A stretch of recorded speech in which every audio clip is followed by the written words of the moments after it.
this big, beautiful blue marble we call Earth in whatever city you may live in. Welcome to the 180th edition of the VWU Sports Podcast. I'm, of course, the owner and founder of the bar, Mr. Jacob B. You can call me Jake the Snake. JB, doesn't matter what you call me. Just don't call me late for dinner. I am being joined, as always, by my co-host at Marquise. First and foremost, he is the HNIC himself, Mr. C. Carter. Flip! Uh-huh. And we're also being joined by, of course, the executive producer, Mr. Jose Blanco. Behind me. Yeah. And we're also being joined by the birthday boy himself, because today is his actual factual birthday, Mr. Brandon C. Happy birthday, big man. Thanks. You're old, pencil shading head looking motherfucker. Whoa! KO! He actually hit him. Yeah, hold on, Jacob. Before you go on any further, we do have a cake for you, Brandon. Oh, I know where this is going. We baked you a birthday cake. If you get a tummy ache and you moan and groan and woe, don't forget we told you so. Happy birthday! Happy birthday! Make a wish, dear, and blow out the candles. Here they go.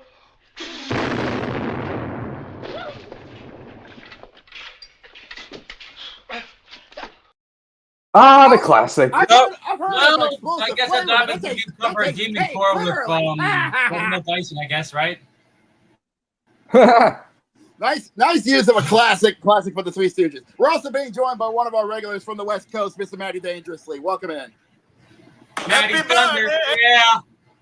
There we go. All right. That was a soundboard for host. Anyways, welcome in, everybody. We got a lot to talk about on today, the 24th of June, the year of our Lord 2025. We're on the tail end of the month of June, the month of summer, the month of heat, actually. You know what? That makes a lot of sense. A lot of sense, honestly. And the month of, whatever you want to call about it anyway. So let's not waste any more time. Let's get this show on the road. Yeah.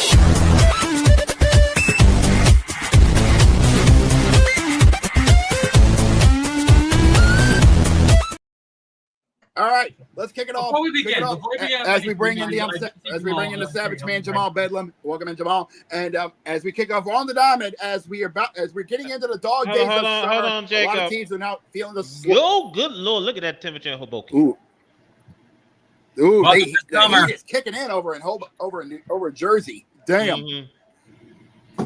All right, let's go. Anyways, Summer's kicking up. Everybody's gonna be smart. Everybody's gonna be passing out. So where we are. Well, Yes. hold on. Oh, boy. Let me go ahead and bring this up before we go on any further, because I do got some news coming in. This just in from, we brought this up about what's going on with Wanda Franco. Tampa Bay. the Franco debacle going down in the Caribbean. Mm-hmm. And this case that just came in says that Dominican prosecutors requested yesterday that suspended Tampa Bay Rays player Wanda Franco, who faces charges of sexual abuse involving a girl who was 14 years old at the time of the alleged crimes, be sentenced to 5 years in prison. Yeesh. The prosecutor said in court that there is sufficient evidence to prove Franco had a relationship with the minor for 4 months, and that he transferred large sums of money to the minor's mother to consent to the illegal relationship. Dang. During raids on the house of the minor's mother, prosecutors said they found $68,500 and $35,000 that they allege were delivered by Franco. We are requesting a 5-year prison sentence for the proven crime of sexual abuse against a minor. Prosecutor Jose Martinez said. Stop reading all together. Just stop reading all together. We already know that this situation is fucked. All right. Yeah. Let's just chalk it up to that. Well, hold on. Well, wait, because the verdict is supposed to come in on Thursday. Yeah, the verdict is coming in on this Thursday. That's what the prosecutors want the judge to get to slap down on Franco. We'll have to see what happens on Thursday if they actually pull through on this. Okay. Yeah. So fucked. Yeah. So it is. needless to say, you already seen these cases. So needless to say, he is going to go to prison. I think that. Yeah, he's going to rot. Mm-hmm. Yeah, 5 years. Either way it goes, his career is ruined. Yeah, he's screwed.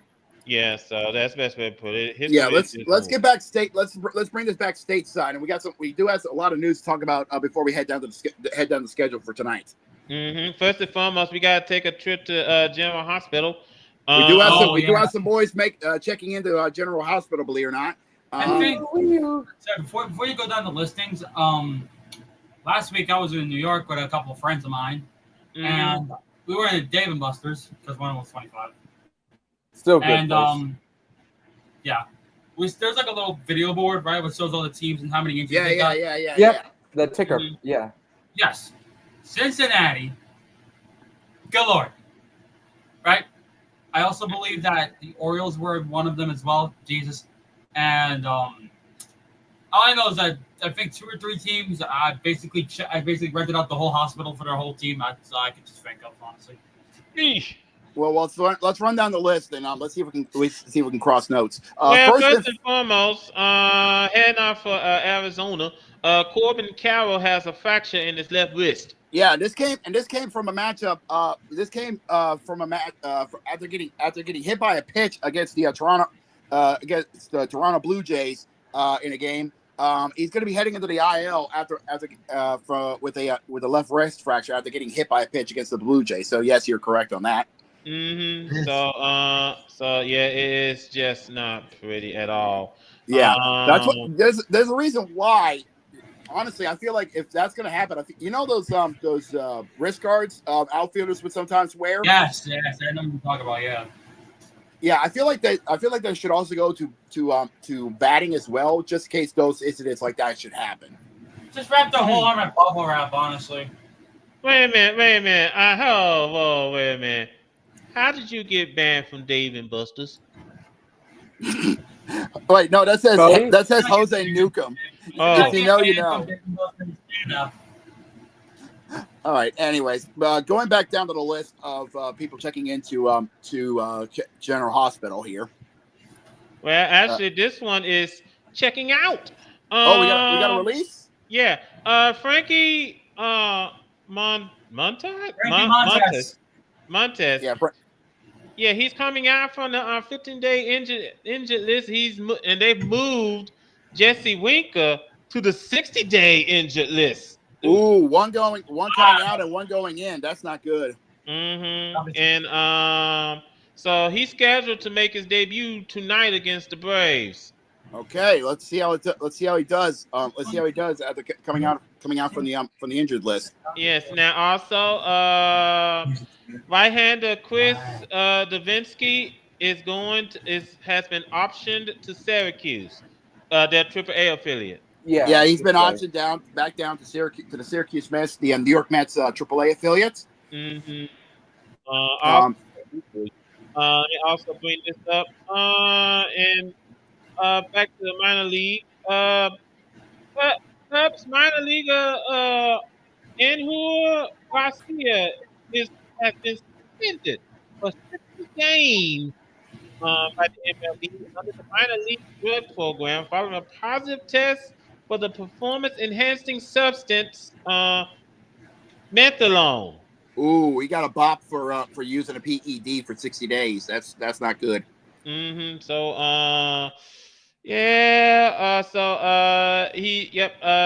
was 1-3 with a 5.91 ERA and 6 starts and 1 relief appearance in the Arizona Complex League Cubs. But this is really minor league. That's way down the tree. Yeah, that's way down to the bottom. Now also Cody Bradford, he suffered a setback. He's going to have elbow surgery. Ouch. That's not good. That sucks. Yeah, so he won't be back this season. Another pitcher who's feeling the effects. Rays pitcher Hunter Big was is in good spirits, but he is still feeling the effects after taking a 105-mile-an-hour line drive to the dome. Our Brett has arrived. Bring him in. All right, give me a sec. There we go. The Brett's in the house. You know I have a good amount of stuff to talk about today. Oh, we know. We are getting the menu for you. What order are we going? Baseball. We just started we're on with baseball Major first. League Baseball. Yeah. What order are we going? I'm We started with Major League Baseball, then we're going to go to the NFL, then the NHL. We got a special one just for you about a certain dickhead. Oh, God. I was about to say, can you fit that in? Because that rant is happening. Yo, we did. Oh, we did. We made sure of it. We said dickhead for hit kid. Okay. Then we got the WNBA, and then we're finishing it off with the NBA.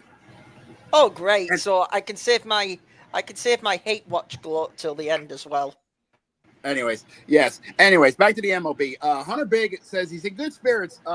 He says he was talking with a teammate in the dugout when the foul ball clonked him in the head. He had to be stretched off the field. This was 4 days ago during the game. So right now, Solis was saying that he's doing fine. He's still in good spirits. But man, that had to hurt taking a foul ball right to the dome.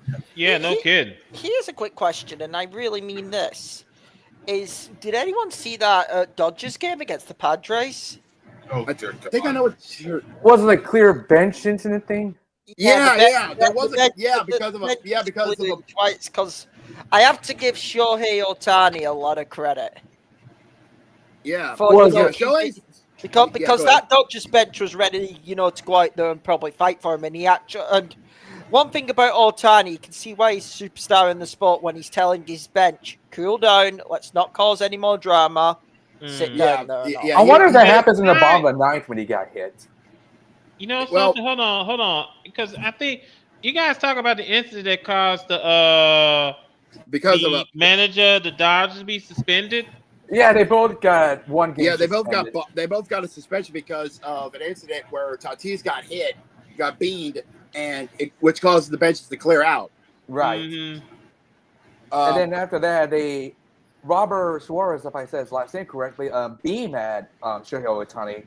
That also pissed off the Dodgers, and I think that's where Shohei hit says, "Calm down." Yeah, he basically is he's basically becoming the bullpen leader. And it's telling the guys, shit, hold it. It ain't worth it. It ain't worth it. Let's cool down. Let's cool it down and let's get back to work. Yeah. That's why I'm giving Shohei a lot of credit. Most definitely. He's most definitely. I was about to say he is definitely going to be the team leader at this point. Great and respectful ball player. There you go. Most definitely. Absolutely.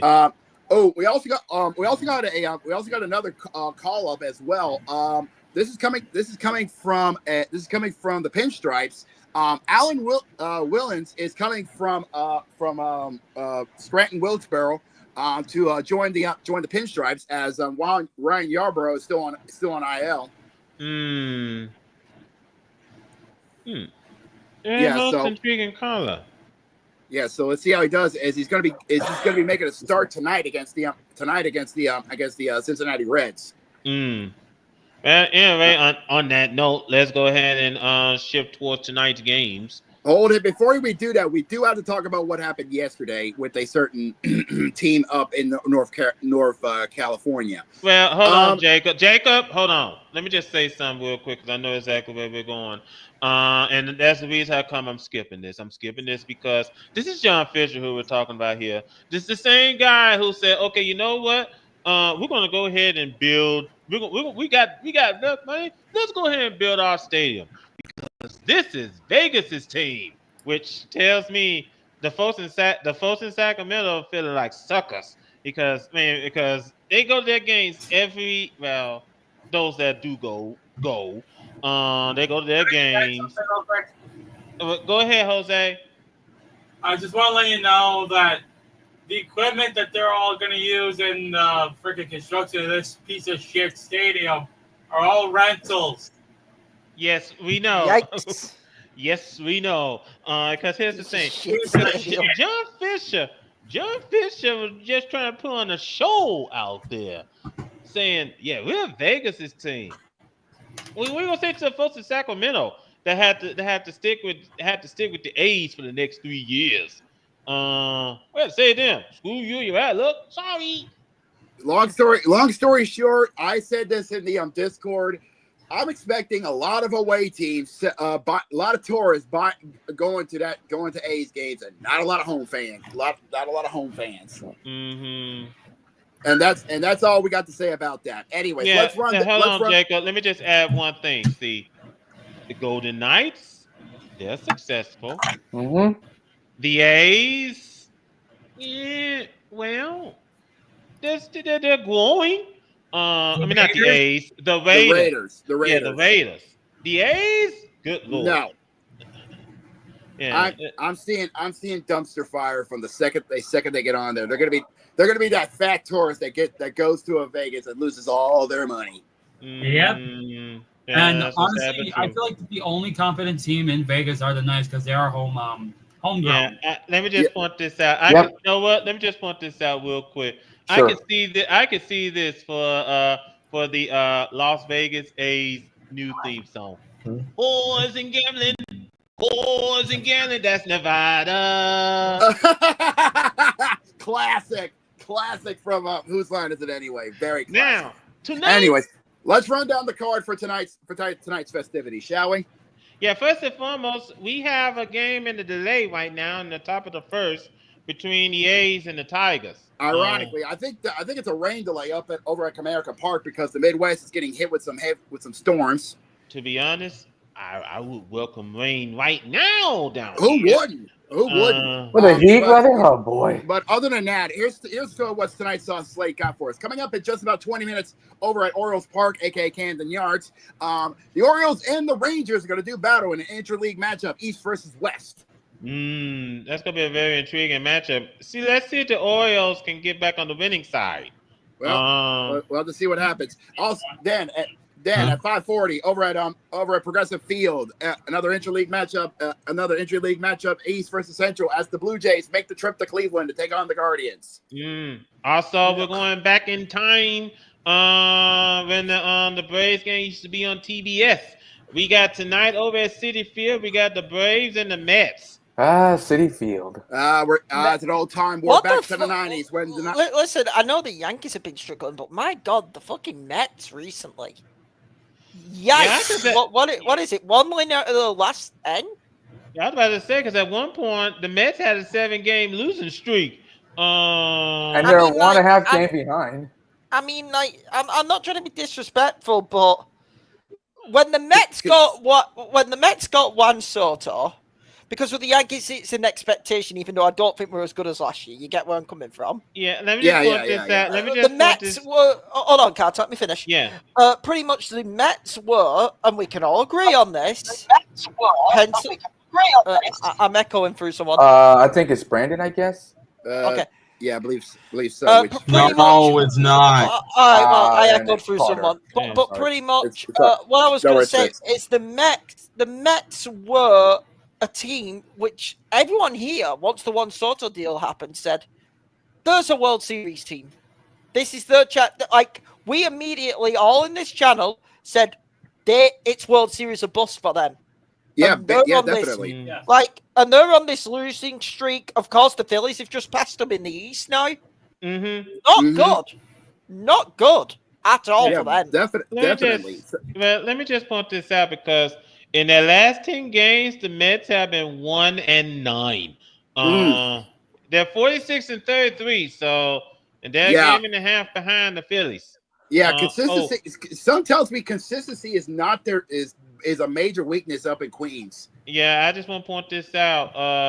First, I'm gonna put up what Cody said, just in case some of you all missed it. Well, they're starting to back. Yeah, I get what you're saying there, Cody. But some tells me those checks is gonna stop bouncing for a bit. Then they're gonna keep bouncing. I think it's the roller coaster that is the Mets. Yeah, I was about to say. I think what's going to happen is that, and somewhere lurking in the distance, Lowell Mets is going to pop up. Yeah. Oh no. Yeah. It's like a little green gremlin just waiting to pounce. I'm not saying low Mets yet, but step it up. Otherwise, it will be time. Me neither.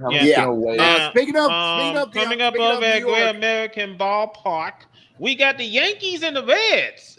Yeah, the Reds and the Yankees. And the Yankees will be doing battle at 7:10 at the Steamboat. I like that nickname. Yep. Also at 7:40 over at Twin Peaks at Target Field.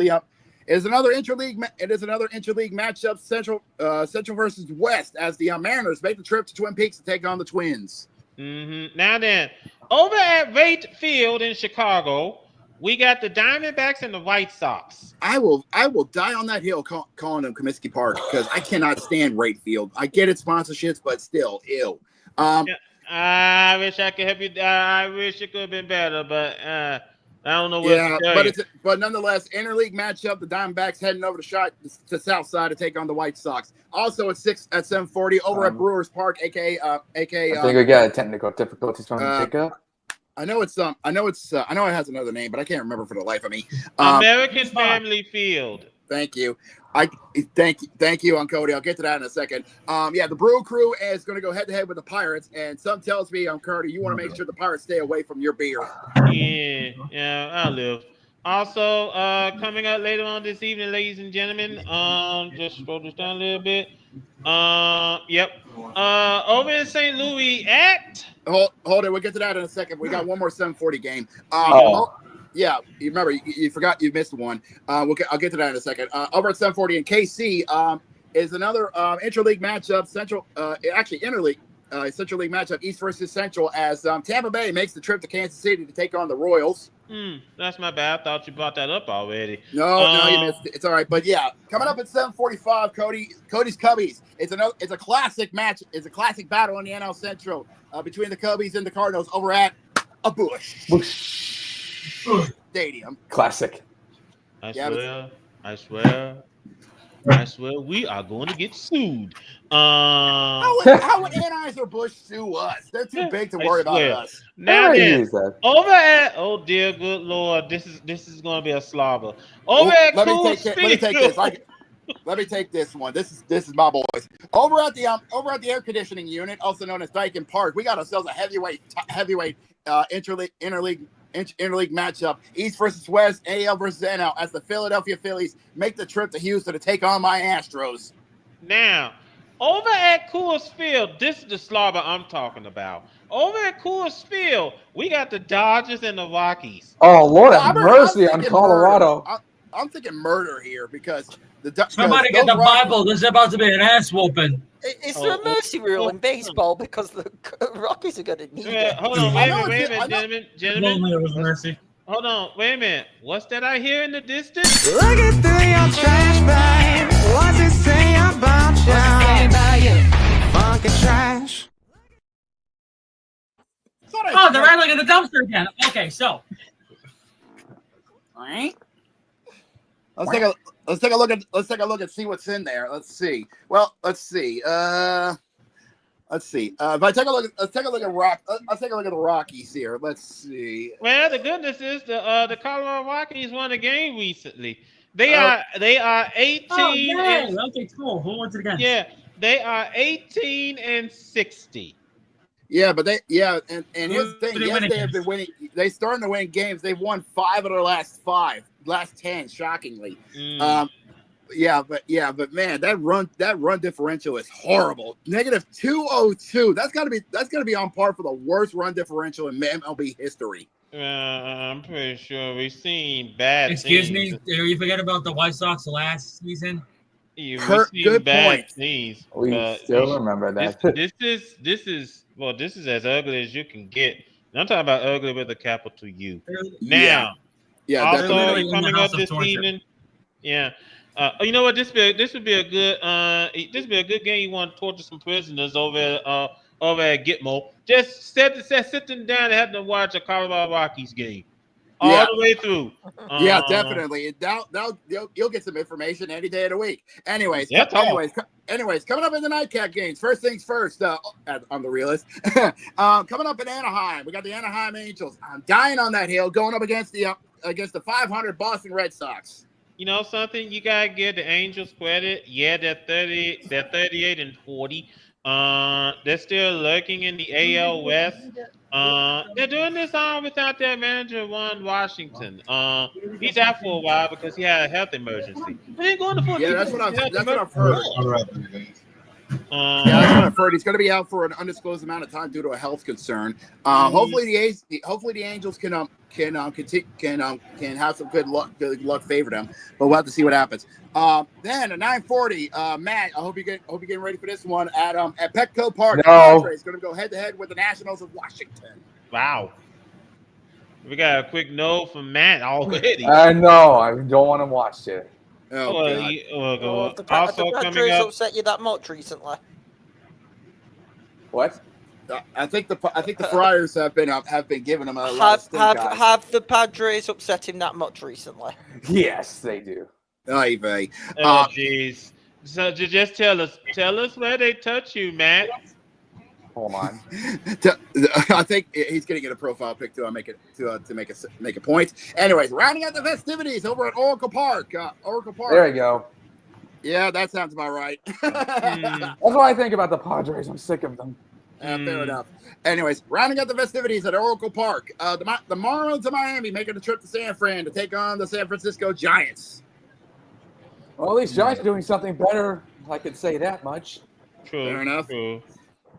Fair enough on that part. Yes, we are now entering the dog days of summer, and as Jose stated, this is where the litmus test begins, because once the heat kicks on, that's when the teams either the teams shine or wilt. Yep.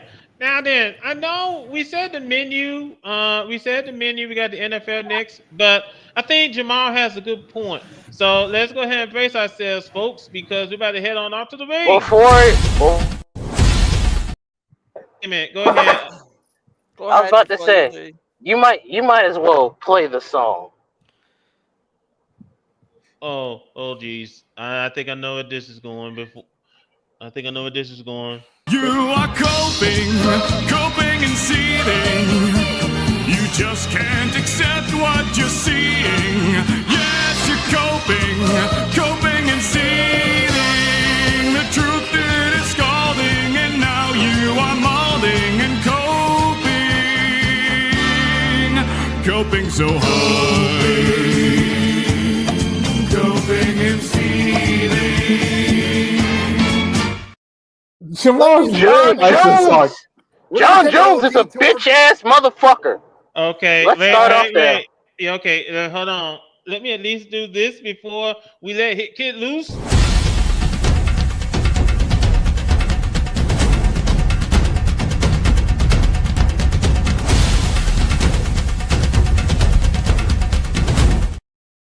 John Jones is a bitch ass motherfucker. Yes, he is. Thank you for repeating my words, everyone. Yes. Usually we don't bring MMA or boxing up here unless it's something really big. Well, what happened this past Saturday is massive. Yes. So before we unleash the Brit, let's explain why. Over the past weekend, everybody and their mother, including Hit Kid, was hyped up knowing that sooner or later we were going to have the biggest fight in the heavyweight division in the UFC, hoping to happen soon. And that was supposed to be John Jones defending the undisputed UFC heavyweight title against Tom Aspinall. But unfortunately, we get the big bombshell that from UFC President Dana White saying that John Jones decided he's hanging up the gloves. Really? Yes. Why? What is the point of ducking and dodging people when you could just fight the guy? You could maybe lose to him, and you could retire that way. At least you retire with some dignity. No, you decided to make people wait, do all this bitching and moaning, do all these excuses. Oh, I don't want to fight him. Oh, this and that. When you had UFC fighters, fellow UFC fighters, who were also not in the game, who said you maybe had a chance. Maybe. Not a big one, but a chance. But instead, you retired like a pussy. It is, and if I can have the camera on me, please, right now, because I'm really good at all yours, this. Kid. Go for it. Ladies and gentlemen, the biggest duck in combat sports history. Bigger than any duck in boxing. No lie. Well. No lie. Hold on. No, I'm not going to hold on.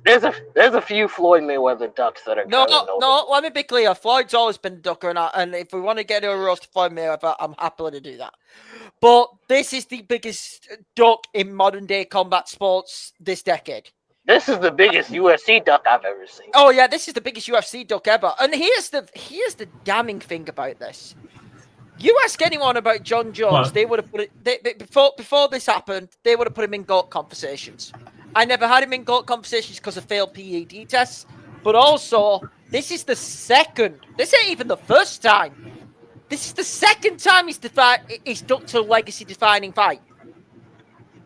Why the fuck did the fight with him and Francis Ngannou not happen a couple of years ago? Or did we all just go to sleep on that?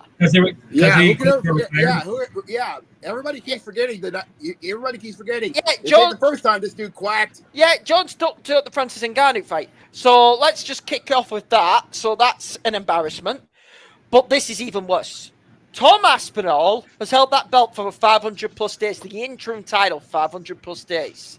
Jones only had one defense against Stipe Miocic. This was the fight, myself included, and every UFC fan wanted to see. Because pretty much everyone thought if Jones wins this fight, it's a legacy definer for him. And it could, cement his conversations, even though it's not for me, in GOAT conversations. Can I be clear? It could cement his status in GOAT conversations. For me, I want to see the fight because many people, myself included, believe Tom Aspinall beats Jones and ends his undefeated record. We wanted the fight as fight fans. And instead you retire. You fucking retire.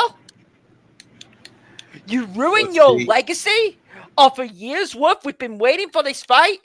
You ruin your legacy by retiring. Wow, that's embarrassing. Not even giving the fans what they want. It's more of a fuck you to the fans than it is to Aspinall, if I'm allowed to say it. Mm-hmm. Almost definitely. It is the blackest eye in UFC's history. John Jones is a fucking disgrace. He's a fucking embarrassment. And I never want to hear him mentioned in UFC conversations again, GOAT-wise. You give me a Mount Rushmore UFC, he's never getting fucking on it. The man is pathetic. No, Carter, I'm not going to hear it well. The man is pathetic, and overall, the man now goes down as one of the biggest ducks in combat sport history. That's how you ruin a legacy. That's how you ruin a legacy in combat sports, what he did. All right, that's enough. Let me explain something real quick. Time out. Let me explain something real quick because first and foremost, I think I am not going. I feel bad for Dana White because how do you think he feels? He's been building up. He sounds sad. I'm gonna interrupt you right away by saying I do not feel bad for Dana White at all. You let him duck. You let him duck that fight for months. You could have said, "Hey, Tom, you want that fight? I'll give you that fight." No, you let him duck it for as long as he did. No, I don't feel bad for Dana White. Eat a dick. Yeah. No, guys. Here's where it gets worse. Dana White said, "Oh, we had the fight signed last night," and then John phones me and says he retires. So you had the fight signed, yet you couldn't announce it publicly. You had the fight signed, you couldn't announce it publicly. Yeah. Dana White, you can suck. You shady motherfucker. Dana White, you can shut up. No. Dana White gets it just as bad. So again, I repeat what I said earlier. John Jones is a coward. Dana White is a dumbass for just casually sitting on that contract and not saying anything and giving John Jones that bone to escape. No, eat a dick. Let me tag in on this. On this. You know who I feel bad most of all about this whole thing? Tom Aspinall, because this dude is rising up as one of the most respectable fighters to ever hit the octagon in a good while. Okay, he's earned the right to become UFC heavyweight champion, and he's been defending that champion honorably, and he finally he's getting close to the chance to finally face the man. He has the title as interim, and he decides to duck out of it, and he feels like, what the fuck? And you know who's even more pissed about it? His coach. He actually says, and I quote, "I can't think of a worse way to announce his trainer his trainee as undisputed heavyweight champion. End quote. Let me put it to you like this though. Look what Tom Aspinall said, and it came true. I'll retire John Jones without even fighting him. He called it, and now Tom Aspinall is as to do with the fact that John Jones decided to be a dick and put his balls in his little rucksack and run away, while he's going to carry the UFC heavyweight division as their champion. Mm-hmm. Yeah, that's an embarrassment. It is an embarrassment. There's no defending John Jones here. John the Jones man is a complete and utter fucking embarrassment. John Jones can go run with his tail between his legs and a layer of piss down. Exactly. Zach joining on the roast. On the roast. But yeah. Sorry, boys. I won't be able to stay long. I'll have to leave after we take this gassed up coward out of the barbecue pit. Mm-hmm. Okay. Hey, you just do what you gotta do. If you're a combat sports fan, you're fucking disgusted. Yeah. I mean, trust me, mate. I'm livid, but here's the thing. I had a bunch of friends that actually thought we might get that fight, and at the time I had a theory in the back of my mind that this was gonna happen, but I kept my mouth shut about it, cause I didn't want to break any hearts, and now I'm livid to see that I was actually right. Hey, you have a point there. It's one of those things that's just been nagging at you. When you see it happen, it just hurts. Mm-hmm. Listen. Yeah, but thanks for coming in. Thanks for coming in, Zach. The truth is, this is a fight we all wanted, and we got let down. Damn. This is the we got thing. the shaft. Trust me, I've been pissed off over boxing and all that. You know, you've heard me. I'm just going to shout out another sports channel right now. One you can catch me on where I'm a lot. If you think I'm bad on here, you can catch me on the IBFP's boxing channel. I'm a lot more. Yeah. If you've not seen it, I'm a lot more unhinged on my boxing arguments. Oh, trust me, I've seen you more. By the way, I'm talking very unhinged because, like, let me be clear, nothing bad out of my mouth, but you will hear a lot of, like, you know, like people. But one of the worst topics in boxing is racial profiling, and you'll hear a lot of that. So I will warn you right now over that because of the Mexicans and all that. But pretty much with this though, this is one of, understood, but yeah, Hit Kid and I aren't going to get into that discussion, but Hit Kid, if you ever want to start your own boxing podcast, hit me up. It'll give me an excuse to actually start trying to fucking follow the mess that is modern professional boxing again. Oh, I know. Yeah. Oh, trust me, I follow it. But right now, as far as I'm concerned, here's the last damning thing on the UFC before we end this. Okay. Go ahead. Congratulations, Dana White. You just lost your biggest money-making fight for the next 5 years. Yeah, good. Congratulations. Anyways, thanks for coming in, Zach. Hopefully we'll see you in the live chat too. On live chat, man. Yeah. Here's the thing. I'm still helping family out with something. I'm not gonna be able to sit in the live chat and talk with you boys. I just came in because I got this real quick break. All right. Well, thanks for coming. It's understandable. Hopefully we'll see you next week. All right, buddy. Right. Oh, right. Hopefully next Tuesday I won't be so busy and I'll be able to make my proper return. Okay. Hey, but it's good to hear from you, man. Take care, Zach. Safe. Want to stay cool. Before we conclude, I'm just gonna say the following thing that's needed to be said for a minute when it comes to the UFC. Oh, Gurak. Weevil. There we go. I find it funny that a lot of the UFC has been very heavily reliant on controversy in the past like decade or so. Oh yeah. Having to use having to use WWE wrestlers to make your talent get more over. CM Punk and Brock Lesnar. Oh god, the Brock Lesnar one. Yeah. See, Brock at least competed in multiple fights, so I mean, Yes. I get it. It's still Brock bitch can made, actually but I get fight. it. Yeah, he Like, can. But Punk,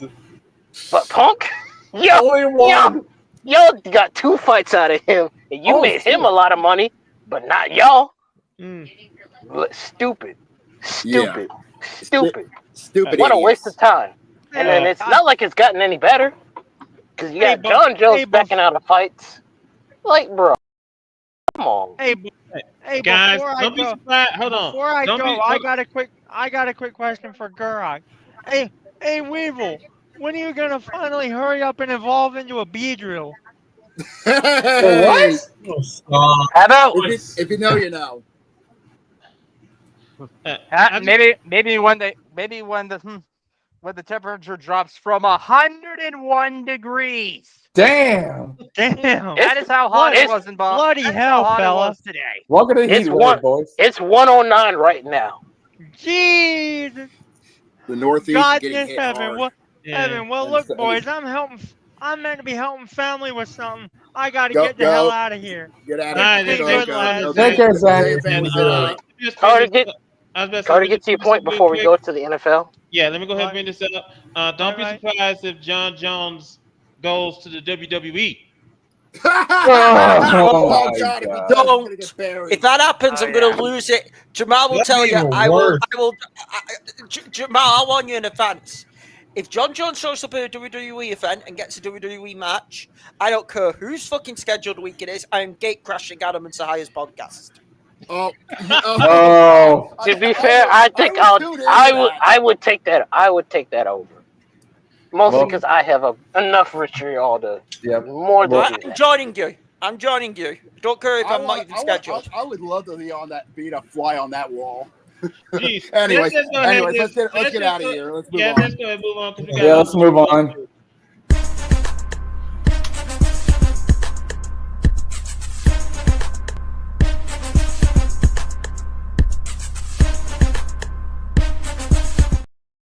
The days of the Steelers continues. Yeah, fair enough on that. But yes, we do have some more news on the offseason as we continue down the road towards kickoff of the NFL. We do have some interviews that's happening. Here's some interesting ones. I'm going to start off with Buffalo here. Check this out. In a recent interview, Josh Allen said, how was it feel to be being the reigning MVP going into this season? And believe it or not, he actually said this, and I quote, the wrestling on MVP was cool, but he didn't win a ring. That wasn't the only goal he had for last year. So he said, Thank you. Someone fucking said it. Why are you celebrating getting MVP when you're getting your ass whooped by Patrick Mahomes every fucking season? Getting the MVP don't mean shit. Win the Super Bowl. Yeah, he actually says the only goal he wants is a ring. He doesn't want MVP. He wants that ring. Thank you. Because having to hear Ravens and Bills fans bitch about MVP when it don't mean shit is just been annoying as shit. Oh yeah. Another interview. I'm going to head over to Giants country in New York. Russell Wilson said the reason why he actually signed with Big Blue, here's a shocker, is because of Malik Neighbors. Is that a shocker? Or is it maybe because he's good? I was about to say, how's that a shocker? Well, we're going to hold off on the interviews because first and foremost, we got the dumbass of the week. Oh Lord. Okay, yeah. who got the dunce? Who got the dunce? Shedeur Sanders has been cited twice this month for speeding. Oh yeah.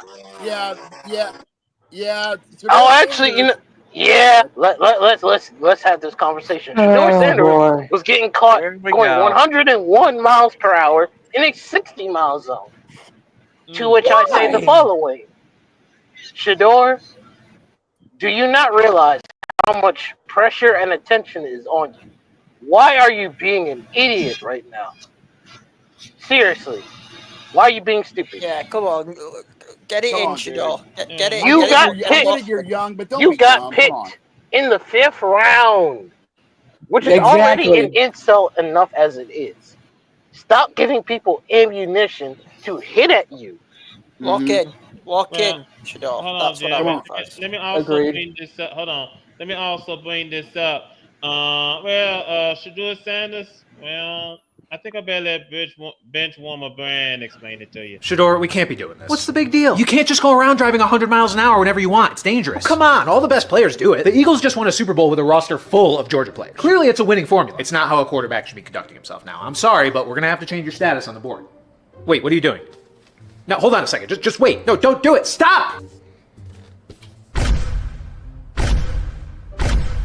Oh God, this has never happened before. What's never happened before? Me having to face the consequences of my own actions. This sucks. Wait, why's Flacco marked down? Oh, just because he's old. Gotta consider everything when it comes to this quarterback competition, and that is a hurdle he's gonna have to overcome. Fair enough. Yeah, I am old. Too old to be dealing with these immature clowns at quarterback every year. Immature clowns? Yes. Last year I had to deal with Richardson, who pulled himself out of a game because he was tired, as if he wasn't the starting quarterback in the middle of an NFL football game. And now I have to deal with a coddled Brad who treats the Ohio roadways like it's the Indy 500. I've got no problem mentoring young quarterbacks, but I'm not here to teach you how to wipe your ass. Hey, I do not need help wiping my ass.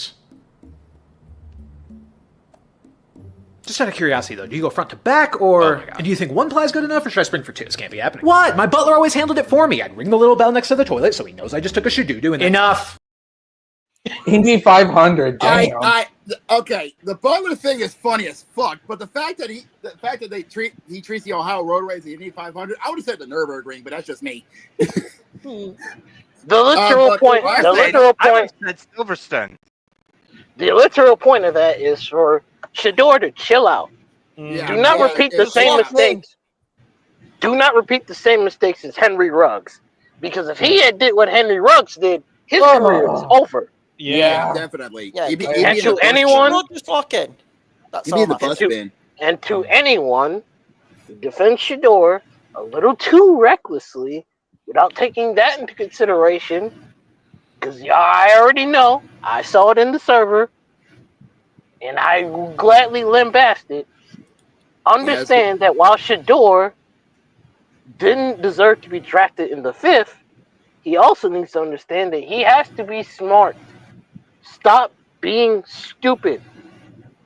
Take a cue from guys like Jalen Hurts and Lamar Jackson, who get a lot of hate, but also don't move in ways to give people a reason to hate them, unless it's the team's responsibility.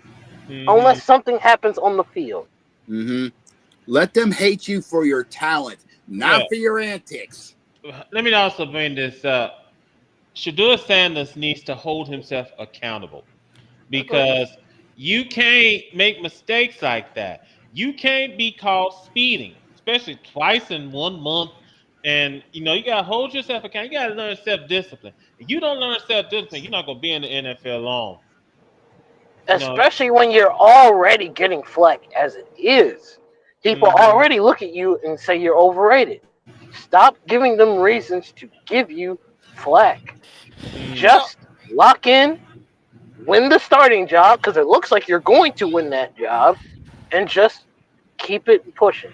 I mean, we have to say this about the NFL season now. We're not long away from preseason beginning. We're just a little over a couple months away. Yeah, speaking of from the Hall of Fame game.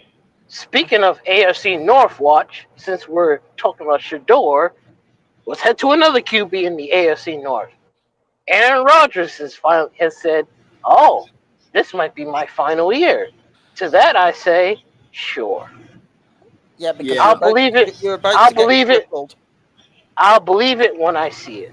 Oh, I think it's going to be his final year for one simple reason: the man is about to get crippled in the AFC North. Yeah, he's about to get ruined, and he's not going to get ruined by the Cincinnati defense. I could tell. No. The Cincinnati defense ain't existent, but Baltimore's defense is going to run through Aaron Rodgers. I believe in that. And so will Cleveland. Yeah. And so will Cleveland if they have their way. I think the best, if you ask me where I think the best options are right now, I really fancy the Ravens in the AFC. No, we'll be doing our predictions closer to time, won't we? Yeah, even though it's June. Hold on, gentlemen. Speaking of the Ravens, Javier Alexander has a new home in Baltimore. Jair Alexander has a new Jair Alexander, excuse me, has a It's new a 1 year or 2 year? 1 year for $4 million. That's To fair. that I say, thank you, Green Bay, for giving us him at a cheap value. I have to admit, I wouldn't have minded him in Seattle. Can't lie. Well, here's I the don't want problem. him in my Chargers. Here's the problem. One, Lamar Jackson and him used to be former teammates, and the Yeah, Ravens that's could probably get him what won cheap. Mm-hmm. Yeah. Yeah, And I guess think what? No one was getting that deal. Yeah. I think if he gets back to the level he's at and can avoid the injury bug, Right, that that's could the be thing. that could Oh, be the a sign- AFC, the AFC is getting a dick slapped across their face. No, hear me out, Josh. If he can avoid the injury bug, stay healthy and all that, that is a move which, in my opinion, could absolutely close the gap for the Ravens, especially towards a certain team out of Arrowhead Stadium. Oh, trust me. I want him to be healthy so we can drag Kansas City by their neck and finally make it to the fucking Super Bowl. Please. Let me get back to the Aaron Rodgers story for a sec, because as you guys brought up, he did announce on Pat McAfee that this might be his last year. I know one man that's a little bit is going to be either happy or disappointed. Take a pick. To the Yinzermobile.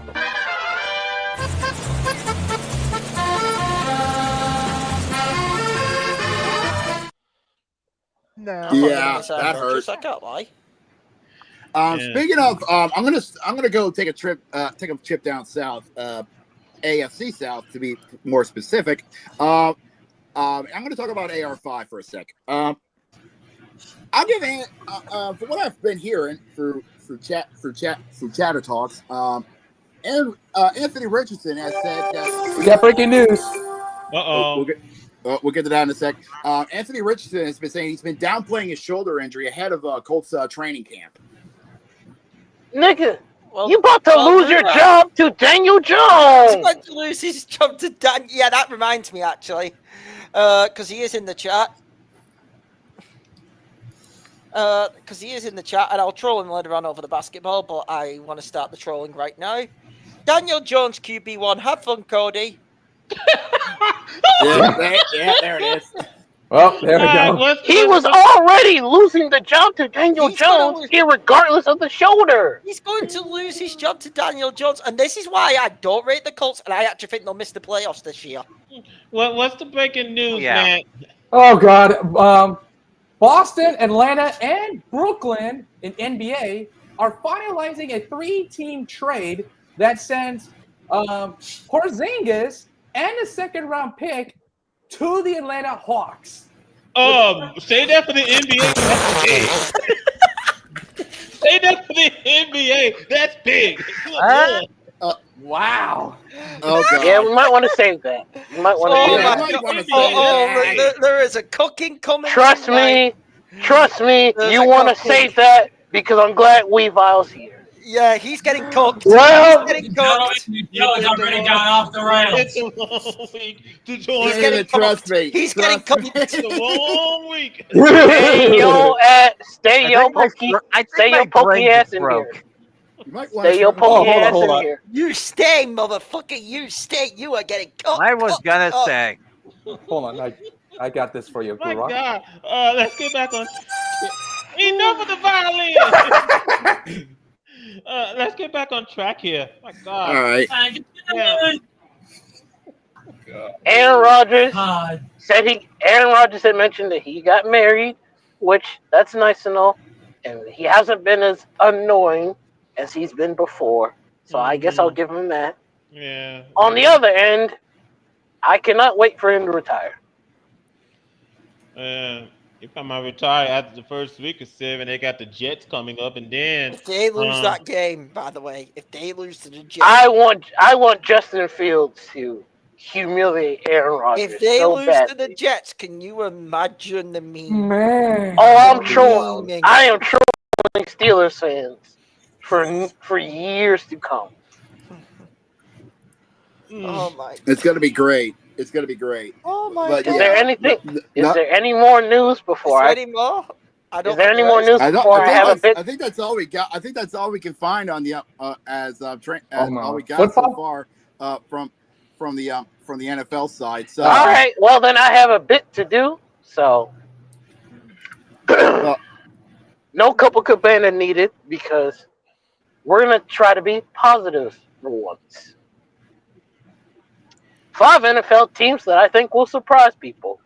Oh, go on. Right. Are you sure about that, Bedlam?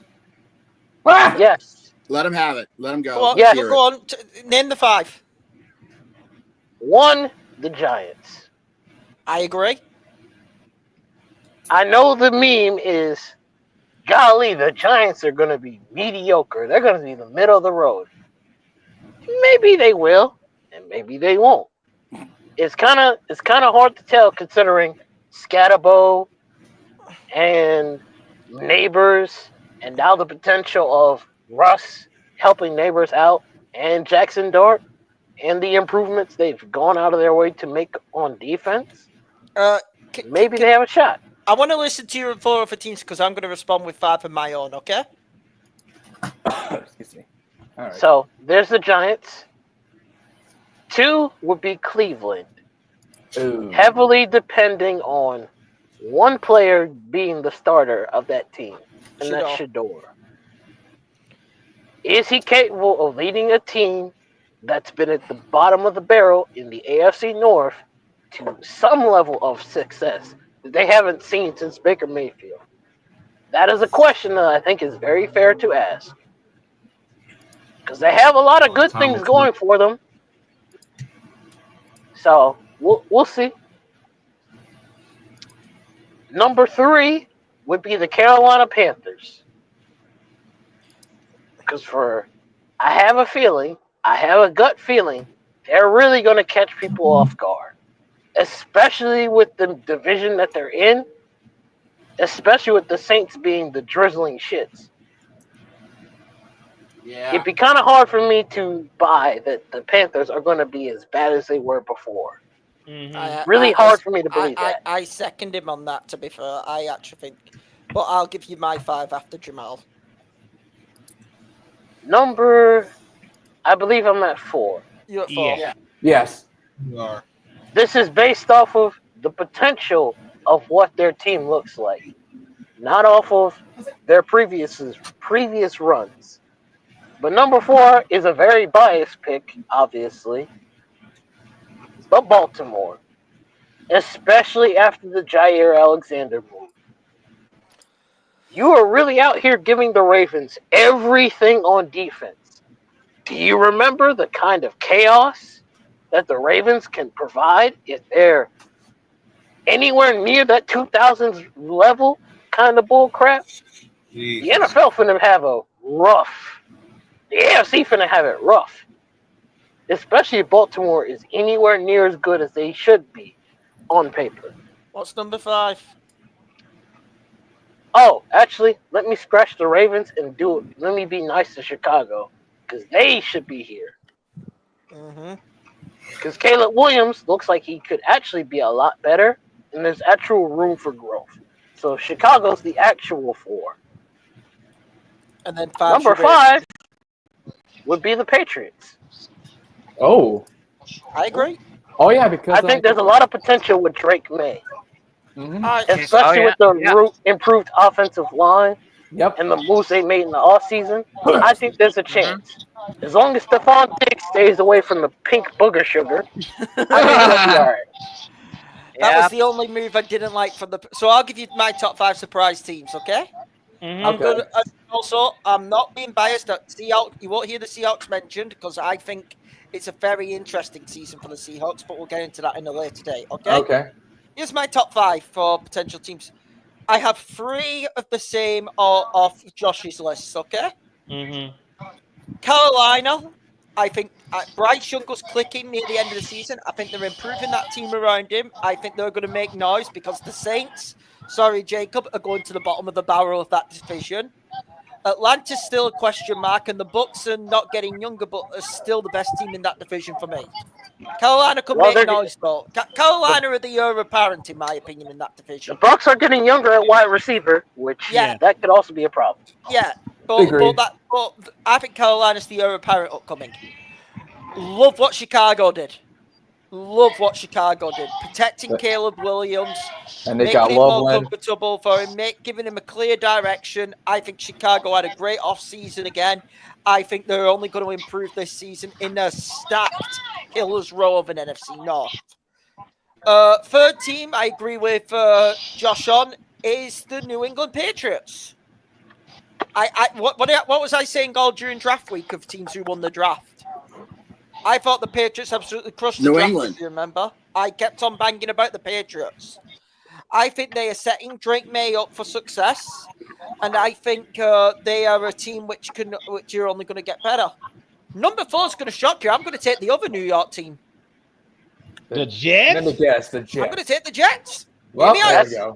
That's very bold. I'm not gonna lie. Hear me out, and I know it's a bold take.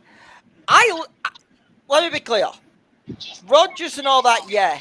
This is still a very young football team with a lot of good players on it.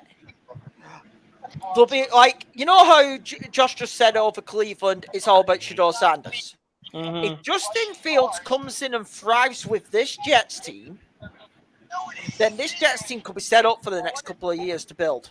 Seriously, they've got a good amount of players. So let's not forget, they've got Brees Hall, they've got Sauce Gardner. You see where I'm coming from? They've got Garrett Wilson. They've got some good young core players there. If they can get that old line a bit more sorted out and get, who's throwing the ball sorted out, which I like Justin Fields as a quarterback. Don't think he was given a first shot in Chicago. I'm hoping he proves me right in New York. I think there's something there with the Jets, okay? You do have a point right there about the right receivers and Justin Fields. I think there's something there with the New York Jets. That's just me. I know it's a bold take, but I actually prefer the Jets more than I do the Giants. That's understandable. Yeah, I think so. This number 5 is going to shock you all, because I think this is the boldest take possible. Las Vegas. Vegas, really? The running back. Let me explain why. They've got a proper running back. They've got a proper running back in there. You get your defensive superstar. Yes, you've got questions at QB. I know Geno Smith, who you traded for, is a stopgap and all that. Culture, though, guys. Come on. Listen, I wish him all the success in the world. In the thing, Vegas has needed a culture change for years. Who better for a culture change than Pete fucking Carroll? Come on, guys. It's not even just Pete Carroll. No, but this is not. I know it's Tom Brady as well in ownership, but if we're talking with those players, no one has ever been a better motivator in NFL than Pete Carroll. He's one of the great motivators, coach-wise, in the NFL. Let me be clear. I'm not saying Vegas is going to be playoffs and all that. Fuck no. But I'm going to say they're going to get a couple more wins than whatever the Vegas odds are on at the start of the season. Yeah. I think Vegas will be a team which will start making steps towards the right direction this season. So that's my 5. And I think between the revitalization of Geno, him being around, Pete Carroll, Ashton Genty, and Brock Bowers being as good as he is, I could see the Raiders actually surprising. Raiders got 4 wins last season, so they will get more than 4 wins this season with Pete Carroll. Where to go, but no, for comedy reasons, if Gino doesn't do too well, I will be laughing. He's mixed. He could be good or bad at sometimes. We'll see. All right, gentlemen. We're ready for the next. Yep, we're gonna go ahead and give a shift focus, ladies and gentlemen. We're gonna head on off to the ice. Hockey.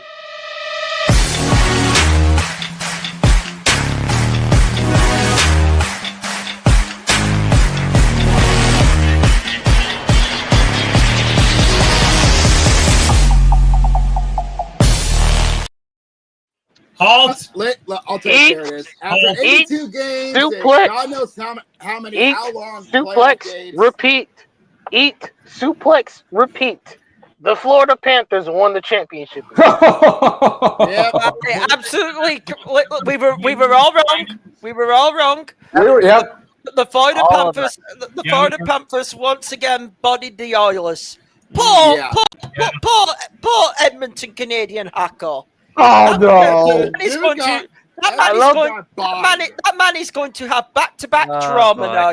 I really love the Canadian. I love how the Hurricanes still goes on. I love how the Hurricanes lose to the champions 2 years in a row. That's crazy. Damn, it is crazy. Yeah. Florida completes the championship defense. They are now back-to-back champions, winning their second championship.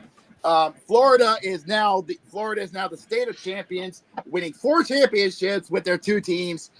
Well, actually 5. Actually, 3 with Tampa Bay, 2 with Florida. And safe to say, and much like last season, Florida, this game went to 7 games, and unfortunately, it was rough to say the least in Game 7 because Florida coming guns blazing and Edmonton shut down. Yeah, let's just put it this way, gentlemen. In this decade alone, so far in 2020, didn't they go to 6? Hold on. Hold on, Jose. In this decade alone, since 2020, the state of Florida has had the Stanley Cup 4 times in this decade alone. 2 of which is from Tampa. Yeah, 2 in Tampa and 2 with the Panthers. So that's saying something. It's bad when the Sunshine State owns ice hockey. I know, it's weird because Florida only cares about basketball, baseball, and football, but hockey wasn't that popular until right now when Panthers became a 2-time champions. It's crazy. I know, it's shocking. That's a good one for hockey's popularity in Florida. Let's not say they care about football considering the Dolphins. Exactly. Yeah. I'm about to say we're on about the speaking of the Dolphins, we're on about the worst team in the NFL in the Dolphins. Almost every team, aside from almost every team in Florida has been having a resurgence as of late. In the state of Florida, except for football, for Miami. Key word there, almost. And speaking of that, I do believe a good friend of ours has something special made for both Edmonton and Florida. Yes, as a matter of fact, here we go. Before I play it, I just want to point this out. Boy, kind of feel bad for the nation of Canada. Haven't won the cup in 32 years. Do me a favor. Yeah. Play the song for the nation of Canada. Oh no. Oh yeah. Play it. Give me a second. Yeah. Talk about the Copacabana. Yeah, you might as well. Oh yeah. You are coping and seething. You just can't accept what you're seeing. Yes, you're coping and seething.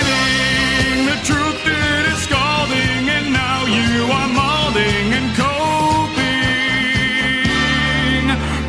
so hard. Coping and seething.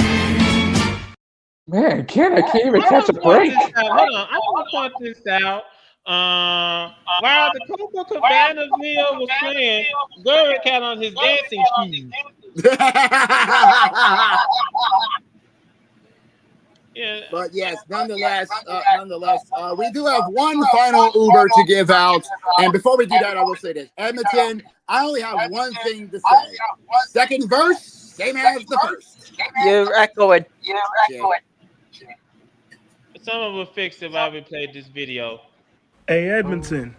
You Uber outside. Second verse, same as the first. Long live the Canada curse. Now, I knew they was outplayed this series, but damn, they really just gave up. Maybe this summer, I don't know, invest in defense?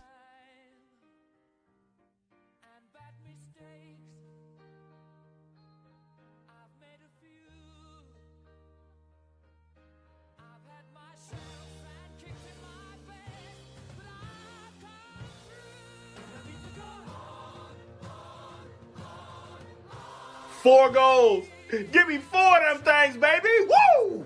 Never thought I'd be lifting Lord Stanley again, especially with how this year started for me. I just want to point out, the Panthers wished me happy birthday, and they just won the Stanley Cup. Y'all see what happens when you're nice to people?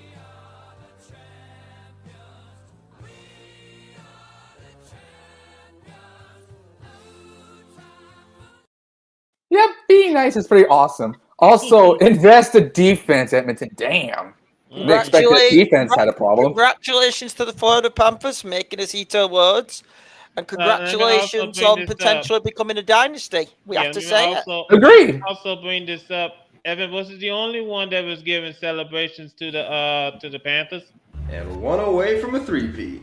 2 years in a row. I don't even know how. I'm not going to complain because you guys gave us 3 instant classics. Also gave you 3 blowouts. True, but the final blowout did have a historic performance. I don't know if you guys want to mention historic. Oh, Edmonton, you don't know how to feel?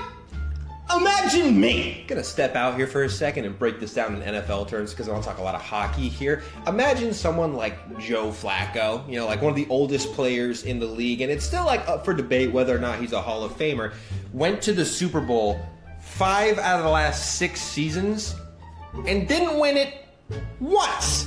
Imagine that. That's what's happening with Perry. That makes even our suffering feel like nothing. I think I need to go to the hospital. You didn't get injured in the final game. A psychiatric hospital. All I know is that we have to do everything possible as a league to make sure that Florida doesn't 3-peat. I've got an idea. What? No, not in a million years! This one's for the NHL fans. The ones that have been begging me for a video for, like, ever. Man, I feel bad for my boy, Gary. NHL video. He's one of my favorite Ducks player, and seeing him suffering is painful. Well, anyways, we do it well. Since the NHL season's curtain has fallen, we do have some big off-season news that happened. Hold on, Jacob, because the NHL has the NHL draft coming up this weekend. Yeah, the NHL entry draft is coming out this weekend as well. So we will keep an eye on that. Keep an eye on that as well. But it's not only that. We do have some announcements on some people who's going to be inducted coming up later on this year. Believe it or not. Yeah. Hockey Hall of Fame. Yep. They announced their 8 members going into the class of 2025 this year. And the big names that are going to Toronto are Alexander Moligny, Jumpin' Joe Thornton, and Zdeno Chara. Mm-hmm. Not to mention Duncan Keith. Yep. Yes. And another big news that's been happening in the off season before the draft is going over in the Midwest, more specifically in the Show Me State. Mm-hmm. The Blues have decided they're going to have themselves a rebrand. Well, not necessarily a full rebrand, but a new logo has been revealed to the world, and they decided to go for a remix. Yeah, they decided to just go old school. Literally. Well, old school with a new flair. Mm-hmm. They decided to take inspiration from their Winter Classic and decided to put a new spin on it. With the key phrase, if the past was the prelude, this is the remix. Yep, I just want to point this out that the Blues' new logo, basically it's the same thing, but it's the same blue note, but with the color that they used to use when they first got into the league in 1967. Yeah, it's their modern blue note, but with their original color, but with their original starting colors. Mm-hmm. So they brought back the baby blues. Yep, baby blue and yellow. Yeah, they're baby blues and yellows. Love that color. They're also adding in some minor details like some fleur-de-lis and some blues notes as well. Hitting into the on the inner sides of the sweaters if you actually look in deeper. Mm-hmm. So I mean, it's a very, very nice touch. Nice job for the Blues, giving the logo a nice facelift. The jerseys are gonna look awesome. So that's a big up for them. If you want to take a look at the jersey, you will find it on the interwebs. Go take a look at it. It is very beautiful. And we did talk about this not too long ago, but the Utah Hockey Club has finally got their team name, and they've also released their sweaters as well. Mm-hmm. Yeah, the Utah Mammoth. Yes, and they finally released their sweaters. They kept the colors they had with their team, but they decided to keep. They're going with blue, black, and white. Mm-hmm. You know, I just think that obviously, big win for the Mammoth. Logo looks very, very nice, very, very, very good. And I'm pretty sure that the fans, they pretty much sold out the Delta Center during the regular season, which is a whole lot better than where this team was when they was down in Arizona and played at the 5,000 seat Millard Arena. So and speaking of which, construction has already been going underway over in Salt Lake City, where they for renovations to the Delta Center. Looking forward to. Yeah, renovations is already going underway for the Delta Center for improvements to the stadium to increase seating capacity and make it NHL ready and NBA ready for both the Jazz and the Mammoth. Yeah, that bitch is doing that even as we speak. I'm Jose, just you about waiting to for say the next something? subject. Yeah, Jose, you want to say something? I do want. If I'm going to get into the signings. Oh, we do have a big. We do have some all-season news going on. We have a big. We have a recent signing. I just saw it dropped on the desk. The Bruins, believe it or not, has extended the contract with the defensive Mason Laurel to a 2-year, $6.4 million extension. The manager? Right. Defenseman. I was actually more into Trevor Zegras. Oh yeah, yeah. Go ahead with that. Yeah. Bring me up that contract. I want to see what that is. Go ahead. No, I want someone to bring up the Trevor Zegras contract that he got. Let me pull it up. Another big news out of this as well. Believe it or not, Connor McDavid in a recent interview said if he decides he wants to get the hell out of Edmonton, on his short list, ironically, he if he decides to leave, he wants to go to New York. The Rangers or the Islanders? Rangers. Yeah, we'll hold off on the interview. We'll hold off on the interviews for now. Yeah, we'll hold off on the interviews for now because we got bigger fish to fry. Oh boy, do we? Let's go ahead, head on. Let me stroll up a little bit here. I know what it's. Yeah, it's time. Yeah, let's go ahead, head on out. Let's go ahead, head on out to the court. We got so many videos here.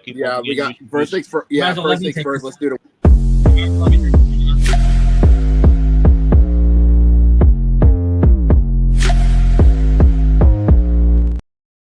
Thank you. Now, before we even think about doing the men, we're going to start off with the ladies because we actually care for the ladies. Yeah, hold on, Jacob. Hold on, because we got to talk about what's going on. Especially we got Caitlin Clark's situation. Here we go.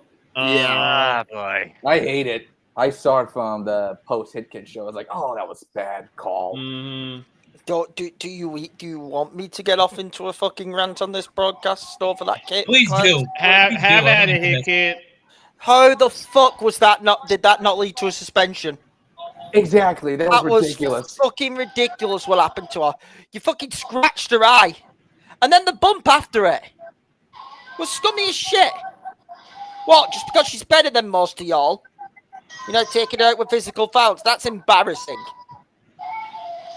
And anyone telling me it wasn't embarrassing, it's a fucking joke. And I didn't blame what was it? Caitlin Clark's FIFA teammate who got thrown out later in the game. You know, retaliation. I actually applauded that. Yeah, I was happy when she did that, and then she got ejected afterwards. Yeah, but the scratch doesn't even lead to getting thrown out. Right. Give me a break. Give me a break. That's all I need to say. Yeah, let me just point this out that we got it over here. Yeah, let me understand. I don't usually get mad over that, but yeah, we told. Yeah, but we're gonna get to that second there, dude. We know. Yeah, let me just point this. Hold on. Let me just point this out. This from the story last week. It says no players will face suspensions after a pair of scuffles broke out in last Tuesday's Sun Fever game, including one in the final minute that resulted in 3 players getting ejected. Indiana guard Sophie Cunningham, who was handed a flagrant foul too and immediately disqualified for her hard foul on Connecticut's J.C. Sheldon with 46 seconds left in the game, received a subsequent fine in addition to the standard fine that comes with earning a flagrant 2. Connecticut guard Marina Marbury's technical foul for forcefully bumping Caitlin Clark to the floor in the game has also been upgraded to a flagrant 2. The late game commotion was the combination of chippiness, physical play, and heightened tensions that have been building throughout the evening, with the contest ultimately featuring 6 technicals and 2 flagrants. Things started to escalate when midway through the third quarter, Sheldon poked Clark in the eye while defending her. Clark pushed Sheldon. Bullshit. Yeah, Clark pushed Sheldon away before Marbury knocked Clark to the floor. Clark, Marbury, and Tina Charles received technical fouls, and Sheldon a flagrant 1. Official Ashley Gloss said in the pool report after the game that the contact made by Marbury did not rise to the level of ejection or meet the criteria for a flagrant 2. What? The game, yeah, that's what she Joke. said. Oh. The game ended with a more considerable melee when Cunningham committed a hard foul on Sheldon after she attempted a breakaway layup, with an altercation ensuing between the players and eventually enveloping teammates, coaches, and security as they tried to quell the tensions. Sheldon and teammate Lindsey Allen were deemed escalators in the incident, Gloss said in the post-game pool report, and were ejected for fighting. After the game, both the Fever and Sun personnel were critical of the officiating for allowing tensions to intensify throughout the game. Indiana coach Stephanie White said that everyone in the league is getting better, except the officials. So all I need to ask is, yes, it was a hard throw at the end of the game, and I can see the flagrant for that. How was the bump on Caitlin Clark? And it was not an eye poke; it was an eye scratch. I don't care what anyone tells me. It was quite deliberate. That wasn't accidental. How the fuck are those not flagrant tools and throws out the game? Consistency. No wonder we're shitting on these refs. Right. Not surprised there. Now, let me also go ahead and bring this up since we are in the neighborhood. Hey, WNBA? Yeah, what the hell is going on? What are you talking about? That's Caitlin Clark. Yeah, the reason you are so relevant right now, and you're basically putting a hit out on her every single night. Hey, no, this is just what the next level entails, okay? Just because a couple of players might make a couple of non-basketball plays on me doesn't mean that it's a problem with the league, okay? I just gotta keep practicing and keep getting better at my game. And this is how she's responding to all of this too? You literally have a gem, and you're actively trying to destroy said gem. No, we're not. And also, we're more than just her. Okay. Hey, Caitlin, go sign with the Big 3 League. They offered you more money, and you'll play in less games. Okay, well, hold on now. No, if you're more than her, then you don't need her in your league. I see. You're a snake eating its own tail. No, we're not. So then why are you so worried if she leaves? Because she's gonna miss us.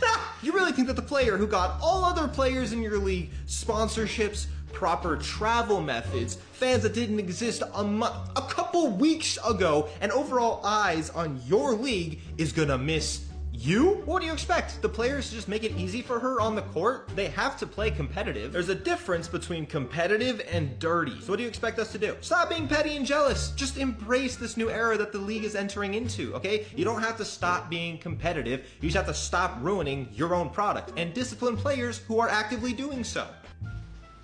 Best I can do is a common foul. Oh my god.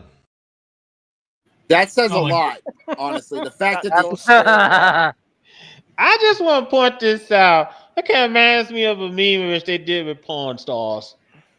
And then the best we could do is $5, or best we could do is such and such. I mean, someone tell me though. Like, I'm not even being mean about it. It's just like, are you kidding me? Simply put, the WNBA needs to do a better job, and they really need. If they don't, that eating is going to go from the tail all the way to the vital organs. No fucking shit, Carter. They need to do a better job. Not trying to be rude, mate, but no fucking shit. They need to do a better job. Yeah, most definitely. Now we do have some WNBA games tonight. First, triple header coming up at in just under 40 minutes. Starting off in Big D, I could be wrong. As Atlanta is going to go head-to-head with the bum-ass Wings of Dallas. Sorry, Lobo. Yep. This game is taking place at the College Park Center in Arlington. So, thank you. By the way, I apologize for me swearing though, but that's okay. That's fine. No, I know we usually do the swearing, but My blood is bloody boiling, as you can all imagine. Oh no, you have every right. It's understandable, dude. No, you have every right to be pissed, and everybody else agrees with you. Over at the Care First Arena, we got the Minnesota Lynx and the Washington Mystics. Oh, by the way, speaking of the Mystics, we should make an announcement of this. The team, along with its male counterparts, has actually gotten sold, believe it or not. Yeah, I was about to say it wasn't the Mystics that got sold; it was the Lynx that got sold. Minnesota Lynx and the Minnesota Timberwolves have been sold to a group that features former baseball player Alex Rodriguez. Oh, we lost. Yeah, A-Rod is joining the group, joining the festivities, and the sale totaled out to, if I remember correctly, $1.5 billion.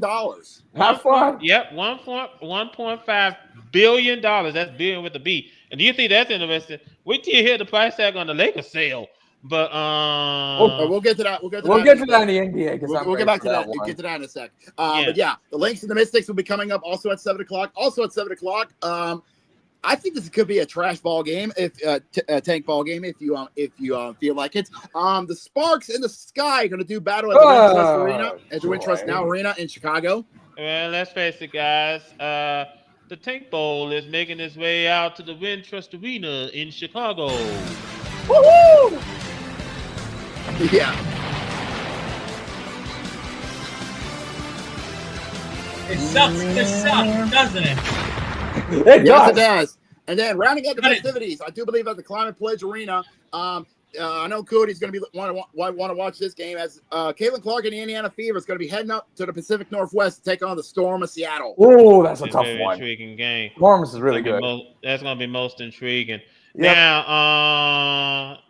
Now then, we're going to switch from the women to the men. Before we talk about the game, hold on, wait. Before we speak about the games, hold on, because there are some trades that's going on behind the scenes, and we better let Jamal back in here. Now, first and foremost, before Game 7 hit, I thought I've seen it all. Houston said, "Hold my beer."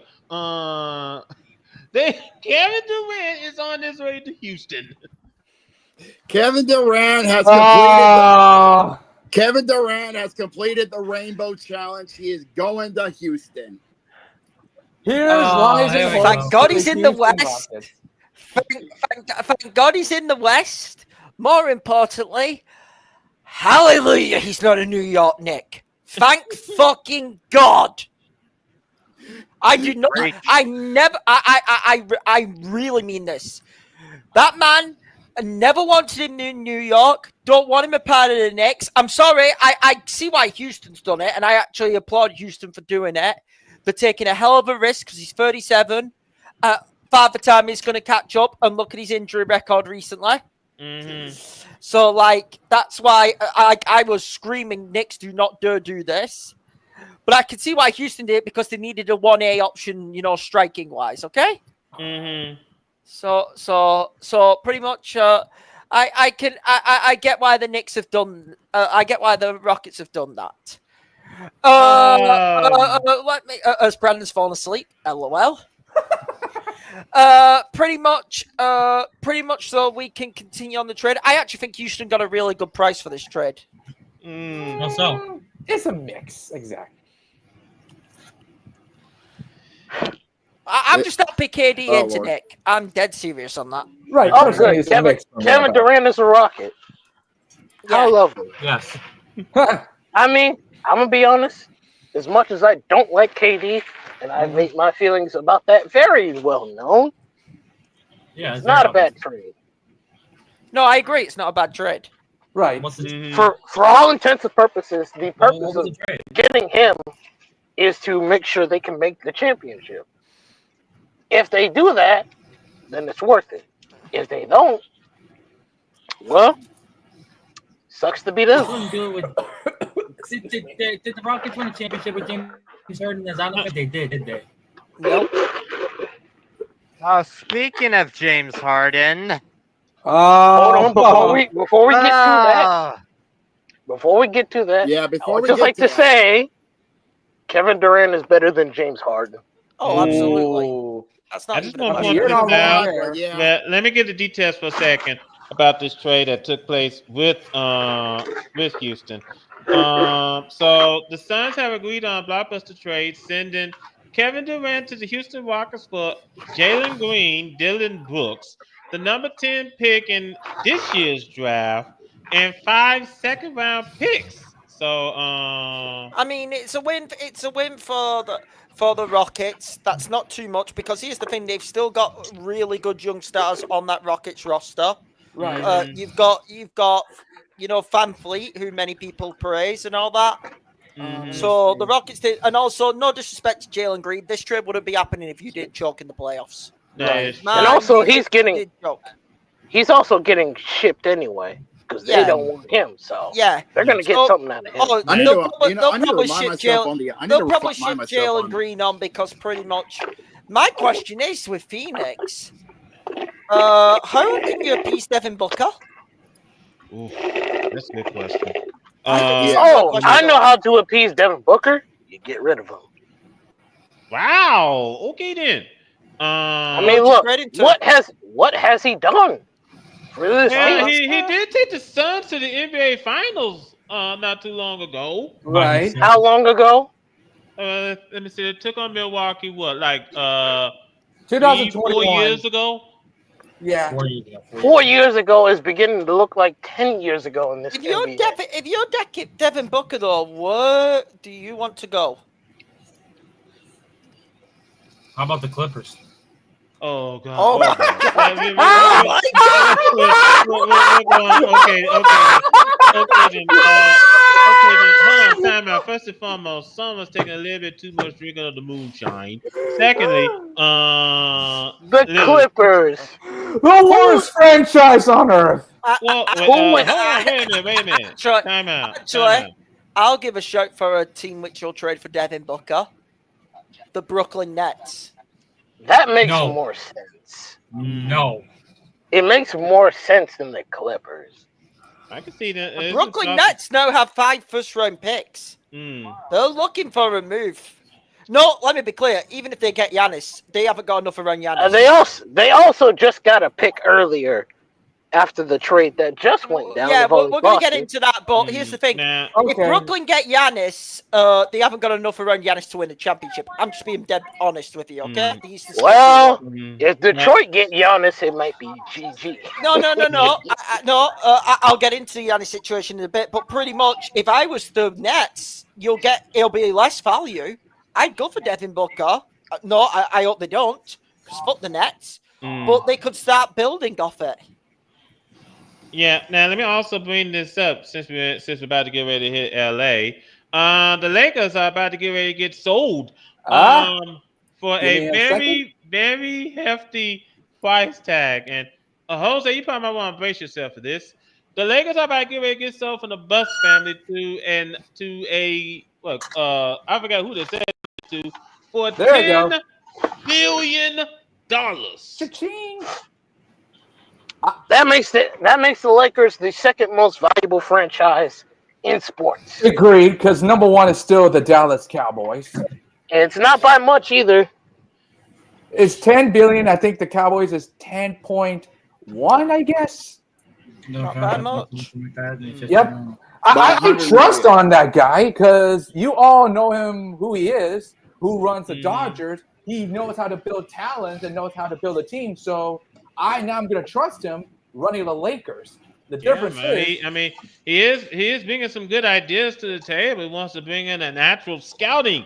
Right. Yeah, but the question is, we're currently seeing what new owners are doing to another NBA team right now.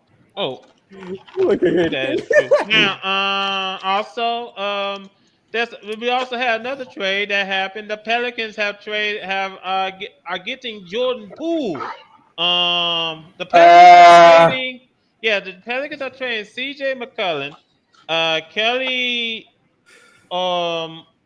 Olynyk, I know I butchered that name, and a future second round pick to the Wizards. The Wizards. For Jordan Poole, Sadiq Bev, and the number 40 pick in Wednesday's NBA draft. Yes. Honestly, who wins this trade? No one has. No one. We're missing the bigger part about that because Porzingis got moved. We'll get to that. I'll be right back. Actually, we'll get to that. We'll get to that in a second. But first, we got to get rid of an elephant in the room because this happened after, and I think it's time. So, ladies and gentlemen, after 82 games, guys, be right back. I'm heading downstairs. Okay, we'll save that topic for Hitcat. We'll get to the other one. Fair enough. All right, let's now get to the Porzingis trade since we want to save the big. Oh wait, that was the one I was going to say for Hitcat because that one includes the Brooklyn Nets. Yeah. Oh, Well, hold on, Jeremy. Time out. Let me just point this out because I know exactly where we're headed with this one. Before I do, I'm not too sure if I played this already, but let's check this out from the reaction of Kevin Durant being traded to the Rockets. Phoenix. That's me. I want KD. And what are you willing to give me? This is what we're offering. Jalen Green, Dylan Brooks, the number 10 pick, and 5 seconds. 1 sec. All right, the way I see it, we can make history with this trade. How's that? With Booker, Beal, and Brooks, we could be the first team in NBA history with a big three at the same position. So you think we do this trade? Oh, absolutely. How many firsts did Memphis get for Desmond Bane? 4. And how many are we getting for Hall of Fame bound and all-time player Kevin Durant? 1. And what do you think about Jalen Green? Oh, his ceiling is crazy. He could be anything. He could even be Kevin Durant. You got a deal. Holy shit, no fucking way. I'll send it to the league.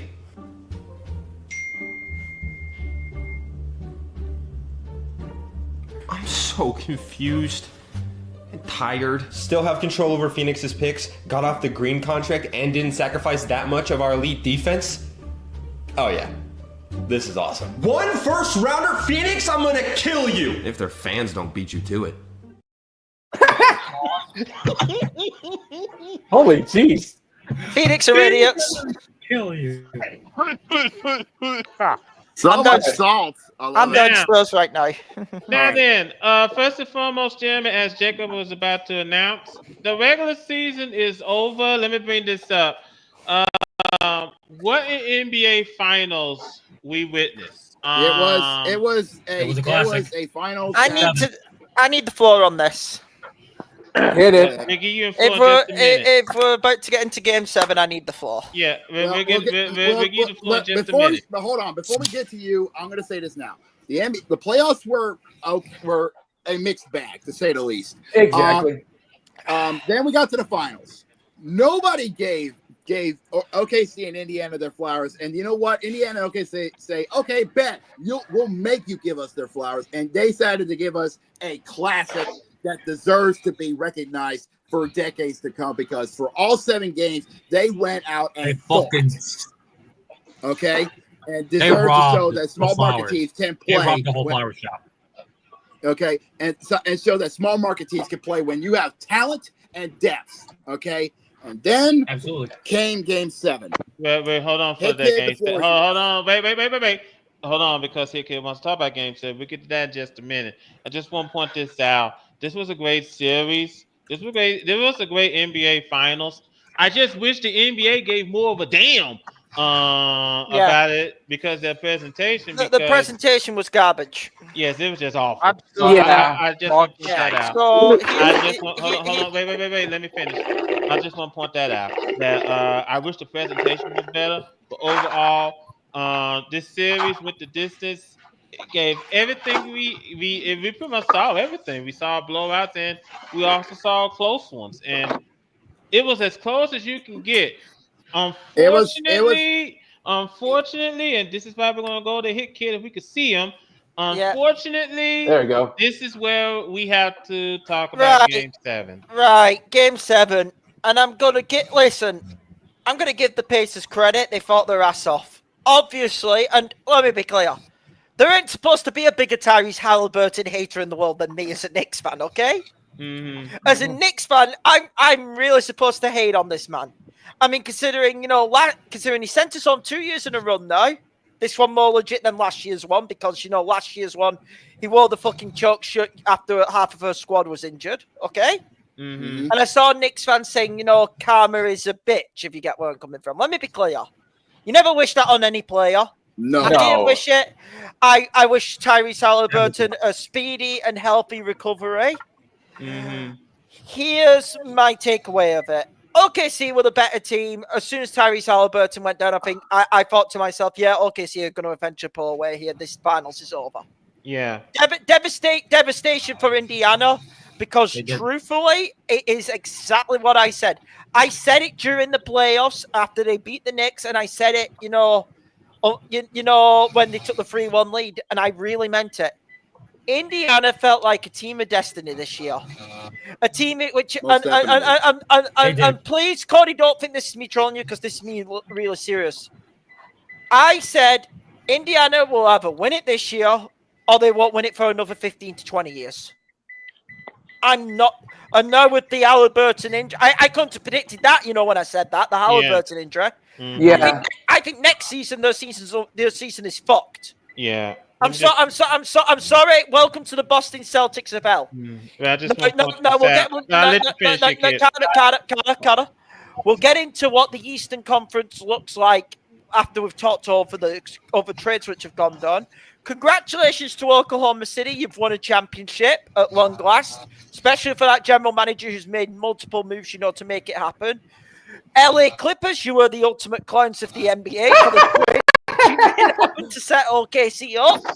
And OKC could eventually build on this to make a dynasty in the West. But I think dynasties in the NBA, with how competitive it is right now, are really fucking hard. If anyone wants to take the floor now, be my guest. I want to point this out. Hold on. Wait. I just want to point this out. Let me just go ahead and just point this out. The Pacers are really, really cursed. They are really, really cursed. I feel bad for... Absolutely. One final thing, though. Mm-hmm.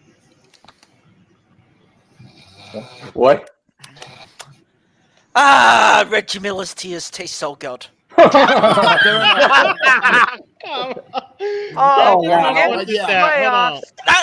is one thing I will not. No fucking way. That is one thing I will not back down on. Fuck Reggie Miller.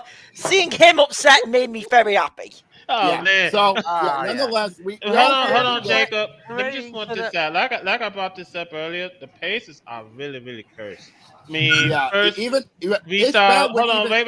we saw Paul George got injured years ago, and now we even saw what is it, Oladipo when he was with the Pacers, and he got hurt. Yeah, I believe so. Yeah. And now here we are again with Halliburton, and he got hurt. I just say something which I heard your name Tree say years ago. One team, guy. You were supposed to punish the Colts, not this team. But it's just very unfortunate what happened with Tyrese Halliburton. He is pretty much done for next year. So you know what the worst part is, and I feel sick to my stomach talking about this. ESPN, you guys are a bunch of jackasses, snakes, and cocksuckers. Halliburton gets injured. In the choir, dude. In your brain, y'all decided, hey, let's put 30 replays up, slow motion and everything. Zoom in on Halliburton's thigh and see the moment when it goes pluck like a guitar. Really? We didn't want to see that. You may not want to see it, but it's content, unfortunately. That's why they had to play it. I didn't see it because I didn't see it because I was watching the indoor football game, and when it's over, wait a minute. There's something wrong with it. Hold on, wait a minute. Stop for a second. What? That's Brendan sleeping. Yeah. Carter, we all know that. He was sleeping. Yeah. It's the New York Snorlax.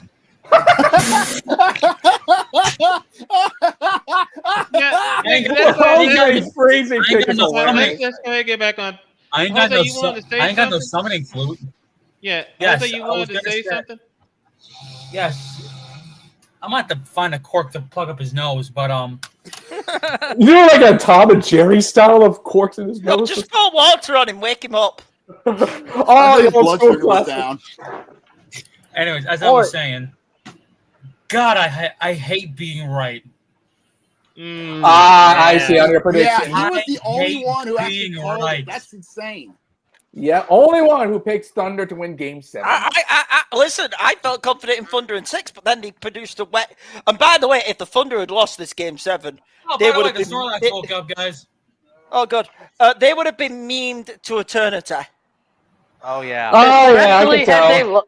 Especially had they lost to a Halliburton-less Pacers. Yeah, this would have been the end of the franchise for now. I've asked it. I've asked this with the Oilers, and I'm gonna ask it with the Pacers. Do you think their window is closed?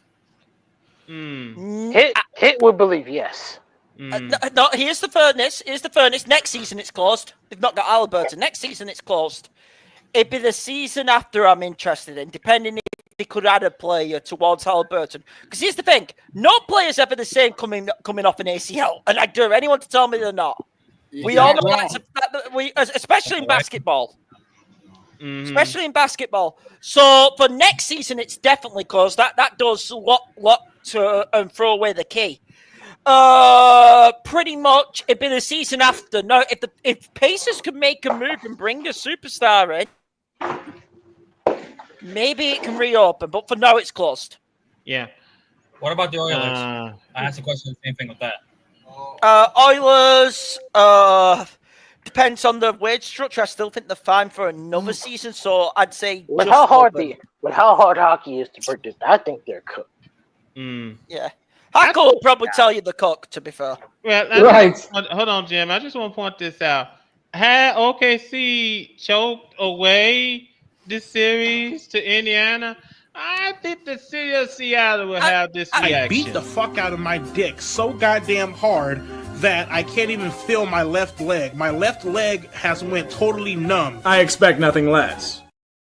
Damn. Sorry, can I say something on that? Can I say something on that? OKC winning this series is the best thing for Seattle. You're doing an expansion team, aren't you?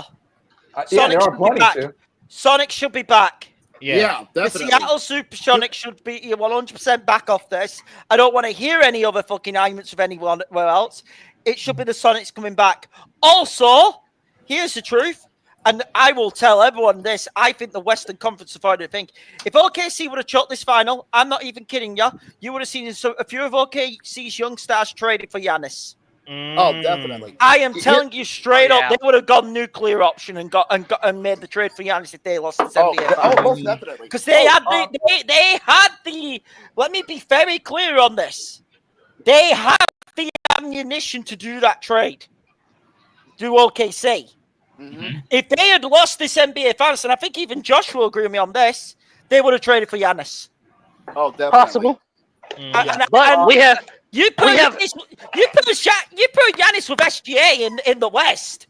All your like Lakers fucked, Minnesota fucked. I don't need to go through it. Yeah, they're just going to decide real quick. Hold on, wait, gentlemen. Time out. Before we go any further, let's go ahead and there's other news that we before we go any further, before we go any further, let's go ahead and give the Thunder their flowers. Okay, well, that sucked. Can I get my ring, please? Oh my god, okay, here. Ow! What did I do? Enjoy your ring. I hope it tastes like betrayal. Why are you mad at me? Sorry, real quick, I gotta do something first. I know you're in here. Okay. Don't be mad. Don't be mad. I can understand why you're mad. I'm way past mad. I don't choose the players. I just get sent the players. What are you talking about? I didn't do this. I'm getting all the blowback for it, but this wasn't me. I didn't authorize this. I still hate you. Yeah, fair. Okay, you can't be mad at OKC. Thanks. It's still fuck you that you won, but congrats. You were supposed to let the storybook ending happen after Halliburton went down. I was supposed to just throw the game. Yes, would have been nice. I can't win. You literally just did. The NBA Finals. Yeah. It's still fuck you. We're doing this again. We're doing a sequel. What sequel? Anyways, before we get into the big news, for big off-season news, I will say this: Oklahoma City winning the championship. They are actually the youngest team to win the NBA Finals since the 70s. Believe it or not. Which is the Supersonics, I believe. Which is why but that was my point before. Over the Giannis trade potentially, they had lost this final. They had the pieces to go and make that Giannis trade, and it would have been done. We're talking about other trades. I'm telling you, OKC lost that final Sunday. We would have been talking about Giannis trade. Actually, it wasn't. Yeah. It wasn't Seattle. It was Portland. Portland. Thank you for that. Yeah. My bad. Anyway, let's move on. Yes. Yeah, now that- then, James Harden's nephew decided to be a freaky frog. There you go. Whoa, that went from 0 to 100 real fucking quick. Please elaborate. Jeez. It's Well, what happened was that James Harden has been named in a lawsuit. Let me see if I can get the story real quick. By all means, talk among yourselves. I'll be for 2 to 3 minutes. I'll be right back. Okay. Okay. The fact that y'all did not have you did not have this ready. It's crazy. Well, we weren't expecting it, but you know, but it is what it is. No, I didn't want to talk about it because for some odd reason it's a little bit too freaky. We've talked about worst on this podcast. He's got a point. He has a point. Deshaun Watson, Justin Tucker. Now we're suddenly hesitant. He's got a point. He has a point. We had talked about Watson being freaky, Tucker being freaky. What's stopping us? All right, now Clippers James Harden has been sued for alleged negligence in sexual assault case against his nephew. So what happened was that he's been accused of negligence. Yep, he has been accused of negligence in a civil complaint filed in Harris County, Texas, that says that Los Angeles Clippers guard is viciously liable for the actions of his security guards and their corporate employer. According to The Athletic, the complaint against Harden also includes allegations of sexual assault against his nephew, Justin Armani Blackburn. The basis of the complaint comes from an alleged incident that happened at Harding's Houston home during the New Year's party. Oh, it's gonna be good. Yeah, Marisa Watley, the plaintiff, alleged that Blackburn raped her while she was unconscious. Whoa! Stop reading it all together. Just I'm already uncomfortable. No. Keep going. We need to know the details. Watley, who is demanding a jury trial and economic compensatory and punitive damages, also alleges that Harden's security staff were negligent. Per the lawsuit, Watley and 2 of her friends attended the New Year's party after being out at a Houston strip club. When the 3 women learned about the party at Harden's home, they took an Uber there before being invited to Harden's studio. It was there that Blackburn allegedly offered them a drink from a bottle before the 3 passed out. Watley claims her memory then became extremely hazy and was shocked into consciousness while she was being assaulted, during which she was in a dreamlike state and not fully awake.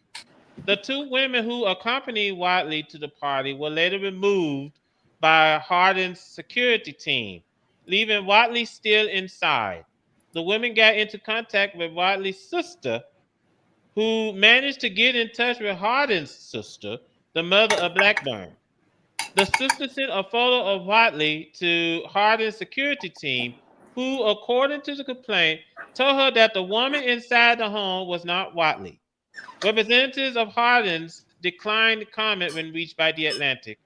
Harden, 35, played the past 2 seasons with the Clippers. He played for the Houston Rockets for 9 years. He is eligible to be an unrestricted free agent this summer should he choose to opt out of his current contract. That's the story. As everything in detail has been taken, all I'm going to say is the following. If this turns out to be true, 1, his nephew is a massive dickhead, and 2, Harden is horrifically irresponsible. Exactly. It's not gonna damage his career per se, but not a good look. Before we continue, I will say this to our boy Archie Will. Yes, we did cover baseball at the start of the podcast. You just missed it. Archie missed it by 3 miles. Now that that's out of the way, Garrick, we're gonna have to put you on the spot, buddy. And here we go. All right, here we go. So now we get, because we mentioned that trade earlier. Porzingis is a part of that massive trade that involved. So he's leaving Boston to Atlanta Hawks. Yep, with the second round pick. He ain't leaving. He's being traded. He's being traded. Excuse me. Yeah, here's the story. The Atlanta Hawks, the Boston Celtics, and the Brooklyn Nets agreed to a three-team deal Tuesday night this evening. That's all. The Celtics sending Porzingis to Atlanta. The number 22 overall pick in Wednesday's NBA draft wound up in Houston. Sources told ESPN's I can't pronounce his name.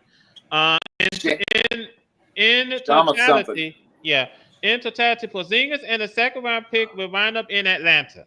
The number 2 overall pick and guard Terrence Mann goes to Brooklyn. And forward Georges Niang, I believe. Yeah, and a second round pick is going to Boston. So wow. And this is, by the way, this is the second significant trade that the Celtics have done because they sent Drew Holiday to the Portland Trailblazers for Anthony Simons and 2 second-round picks that happened late Monday evening. All right. With all of that being acknowledged, let's just go ahead and say what I said already, but I'm going to double down on it even harder. Hey, Boston, this is what happens when you don't do what you're supposed to do in these games. You won the championship last year with this same team. How do you go from winning the championship to doing one of the most irresponsible mess-ups I have ever seen? How do you let the Knicks smack you in 6 due to your own incompetence? And now you're losing players from that team that brought you a ring. Congratulations, Boston. Absolute wing-wongs. Foolish, stupid, ignorant, buffoon. Why? Can I go? I had you winning this series, but you didn't because you didn't show up. You missed 3/4 of a 3-pointers in 2 games.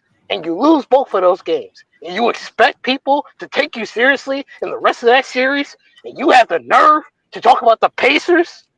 Tyrese Halliburton, with his blown-out leg, would have been enough to beat you guys in 6. Get Boston the fuck up out of here, man.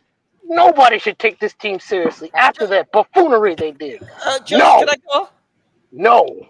Can I go as Gurat tries to do the choke slam? That won't save him from this. Ding dong, the dynasty's dead. The dynasty's dead. The dynasty's dead. Ding dong, the dynasty's dead. No. Hear me out. Exactly. What dynasty? Because that's what the Celtics were thinking they were going to have after last year. Be real. They thought they were going to beat us champions. No. They thought they were going to start building a dynasty. Ding dong, motherfuckers, it's dead. And I got a better one for you. I'm not done. By the way, the guy they traded for Drew Holiday for, the guy they got the Portland Trailblazers, another 3-point merchant. That's a strong trade for Portland. Yeah, but another 3-point merchant. The player the Celtics got.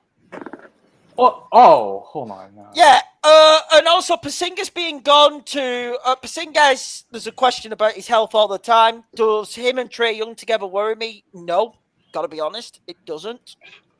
I think it improves Atlanta a little bit. It doesn't worry me that much. Boston are in the same place as Indiana this upcoming season. Absolutely fucked. And by the way, I don't think they're done. I think Jaylen Brown may get shopped. I think he'll stay. I think he'll stay. Also, mind if I take a cue from that old? Shams is reporting that Jaylen Brown might be shopped. Ooh. For the trade from Boston to Portland, it was Anthony Simmons, I believe, and 2 second-round picks to Boston. I stand firmly on what I said last week. Listen, I said it when the Knicks lost to the Pacers. We blew game 1. This is what happens to the Celtics, though, when they blew the series against the Knicks. And by the way, even if Tatum hadn't got it, you weren't winning that game 6. No. Stop shooting yourselves in the foot. You could have beaten the Knicks, but instead you decided to shoot threes all the fucking time. I'll be clear. Stop! Although losing to the Pacers sucked, and we made the Eastern Conference Finals, nice little consolation that we've kind of ended the Celtics run as like championship contenders now for the next. They killed their own run. It's not even the Knicks. They killed their own run. 25 out of 100. 25 out of 100 in 2 games that you blew 20-point leads in. I still can't believe that. How? Nope. Boston is absolute wing-wongs. Until you find a way to pull your heads out of your asses, I don't want to hear shit. Y'all were better when you had a cheating-ass clown as your coach. Hold on here, kid. I just want to bring this up before we move on. Girl, you're not gonna like this, so brace yourself, buddy. Let the joyous news be spread. The wicked old witch at last is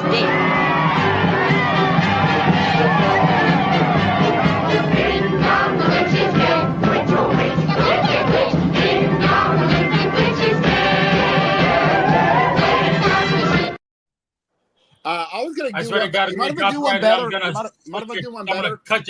gonna do this. Jose, hold on. Let me do this. I'm gonna take a little tip from Hit Kiss thing. Wing Wong, the dino's dead. The dino's dead. The dino's dead. I feel so good. I had to do that. Sorry, Garak. I'm not sorry. I said I am not sorry because I had these dudes winning the championship. They did it to themselves. I'm not at all sorry. They're the team who were the biggest choke artists in this entire season. Yep. You better hope the Patriots are good. That is the only saving grace you have. God, if the Patriots are bad this season. If the Patriots suck, I am going to have a lot of fun mocking the entirety of Boston, including the Red Sox, who, by the way, I'm going to be very petty. I know the Orioles are ass, so I have no right to say anything. But how the fuck do you let the Orioles knock you below 500? No. How do you let the Orioles knock you below 500? How? Actually, no. There was actually something we missed with the Red Sox, and I don't think it got talked about. The trade. Fuck do you trade your best player, you dumb fucks? If you're referring to Dallas, we spoke about that last week. Well, I weren't here last week. Oh dear, here we go. No, you weren't. So how the fuck did they do that? It's their own fault again. So Boston continues to just be the wing wong city of sports. Because why are you doing dumb shit and expecting people to not look at this team and go, maybe we might just be stupid. Or maybe, just maybe we got hit by the stupid brick. How do you let the Orioles knock you out of 500 with that player you just traded still on the team? How do you let that happen? How do you let him go to San Francisco?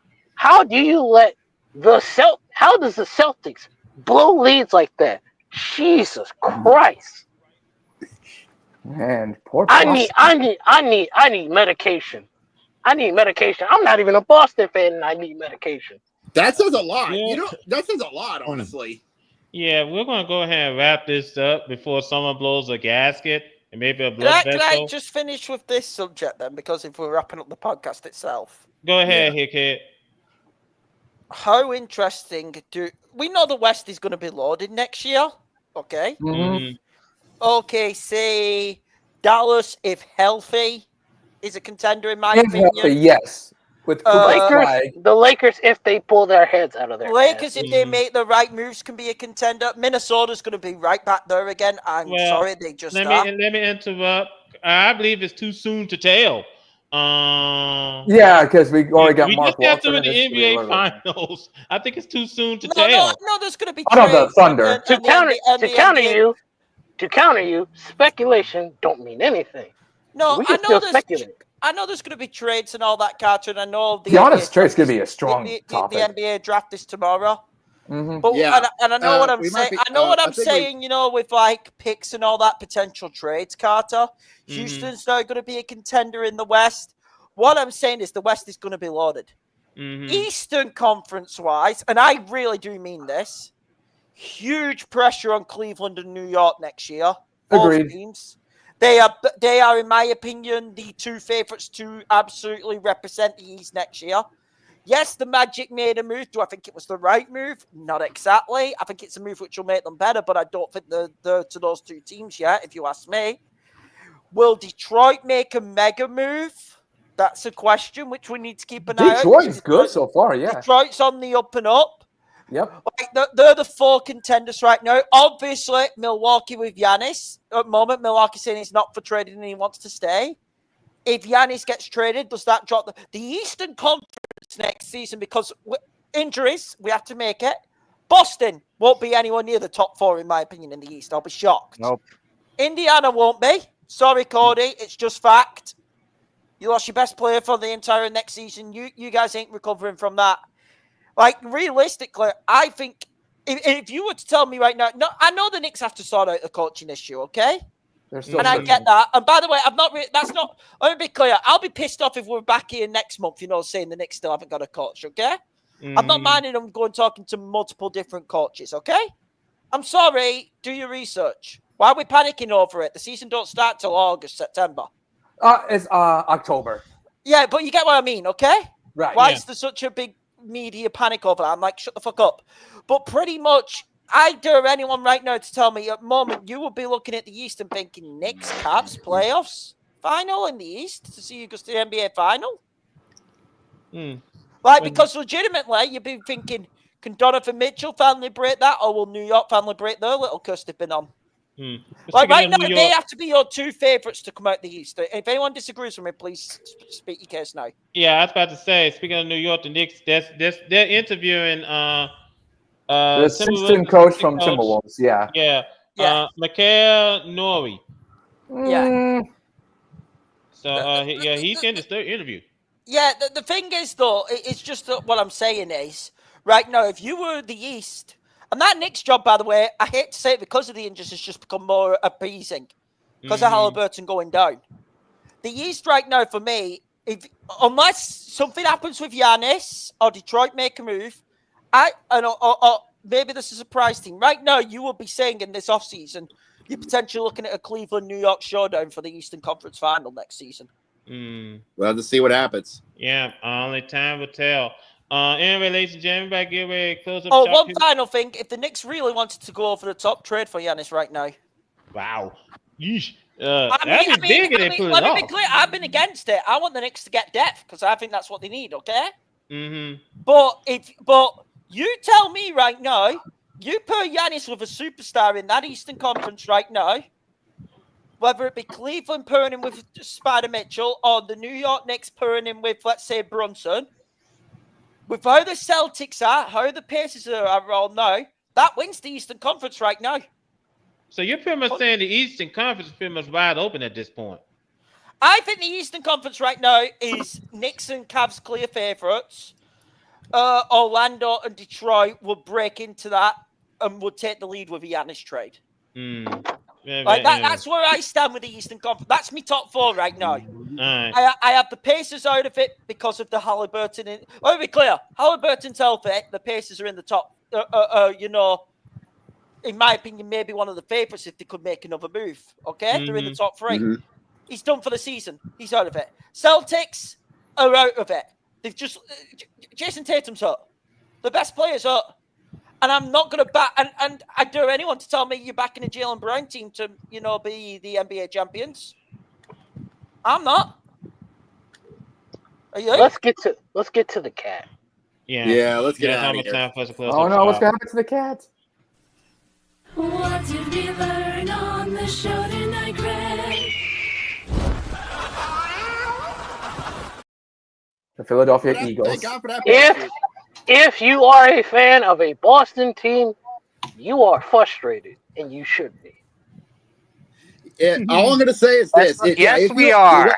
Yes, We what did we definitely learn? are. What did we learn? There are many states that knows the word suffering. One of them being Boston. Another Indianapolis.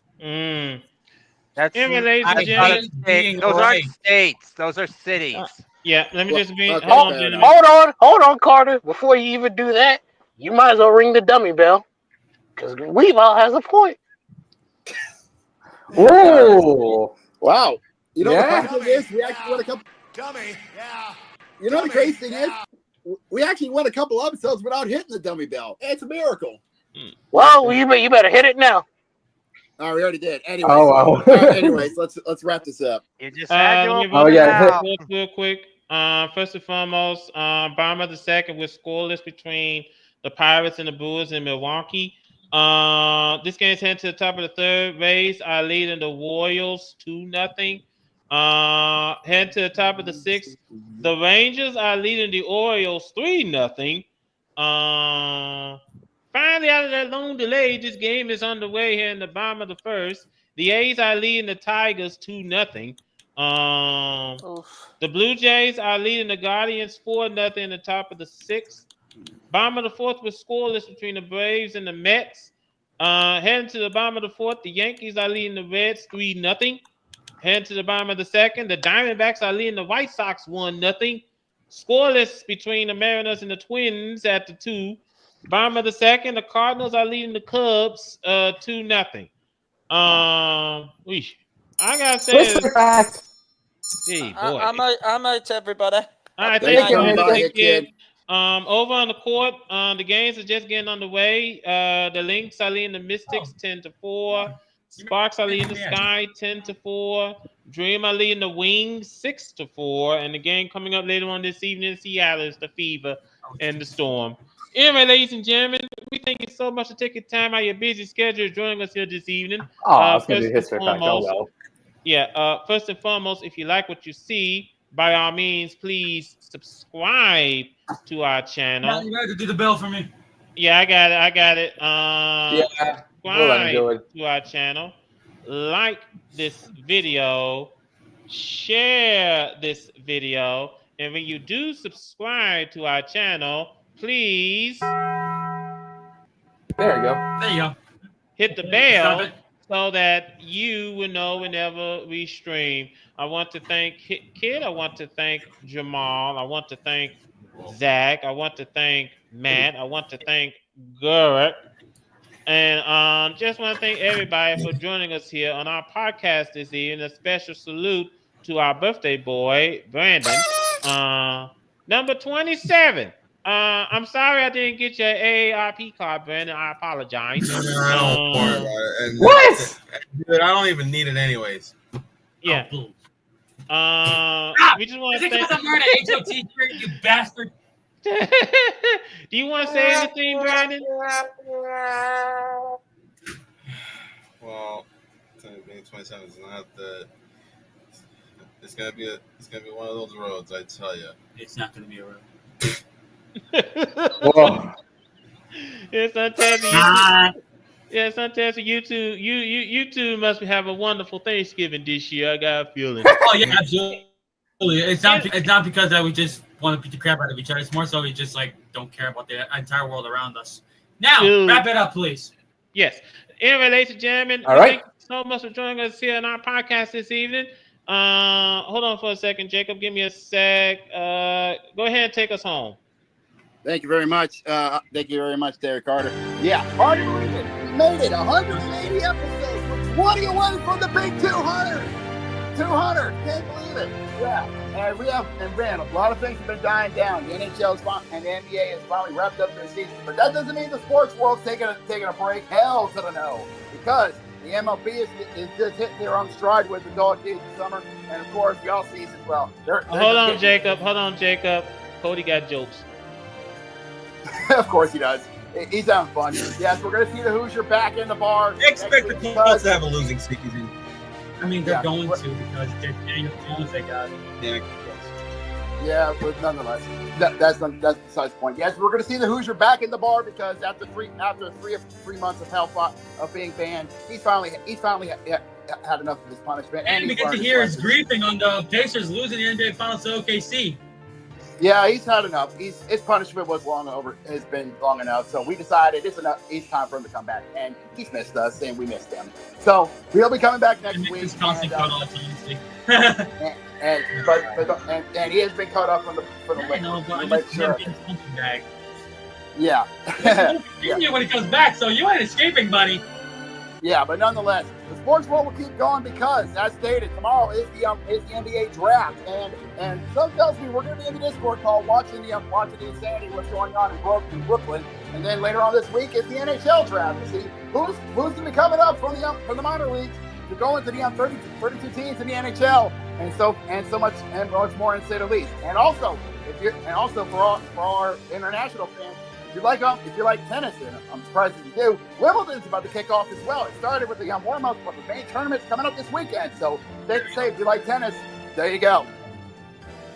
Yeah, but they say if you like what you saw with episode 180 here, please subscribe to the VWU Sports Podcast channel. And if you like 180, then like it and share it across all social media platforms, Facebook. And believe it or not, we got some big news. We actually now have an official Twitter handle on Twitter. Believe it or not.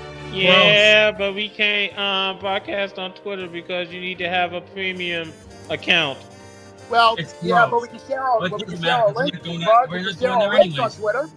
But we can share our links on Twitter, and you can we can share our links on Twitter, and we can get it reposted and shit. So follow us on the VW Sports Podcast Twitter handle on Twitter and of course get the links on Twitter and Blue Sky. We don't touch Instagram and TikTok for two reasons. Instagram is too toxic even for us, and TikTok is TikTok. And if you like what you saw from episode 180, and if you want to be notified when we go live with the Denver Tuesday, 6 Eastern, 3 Pacific on our YouTube channel, then do us all a favor, and hit the bell, and you'll be notified when we go live and on the airways. Until then, we need to go rest up and get ready for the draft coming up this week. It's tomorrow night. Is the NBA draft. Let's see who's going number one. We actually know who it is, but who's going to be wheeling and dealing? Who's going to be going in? Who's going to be untraded? And who's going where in the draft? Trust me, if the NFL draft is something you have to be prepared up. Let's see how the NBA takes care of it. Until then, for my boys, Gurak, Matt, Nick, Kid, Jamal, and my boy Zach, for our executive producer, Jose, for the birthday boy, Brandon, and our HNIC, Carter. This is JB. We are signing off you guys in the month of July. For episode 181. Episode 181 of the VW Sports Podcast. Until then, y'all stay safe and have yourselves a good night, everybody. Bye. Never play.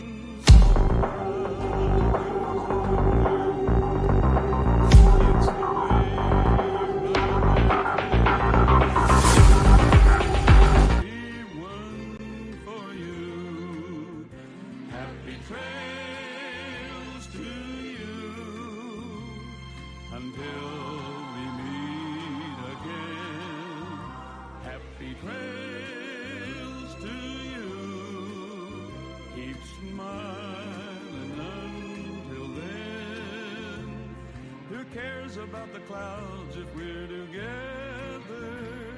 Just sing a song and bring the sunny weather. Happy trails to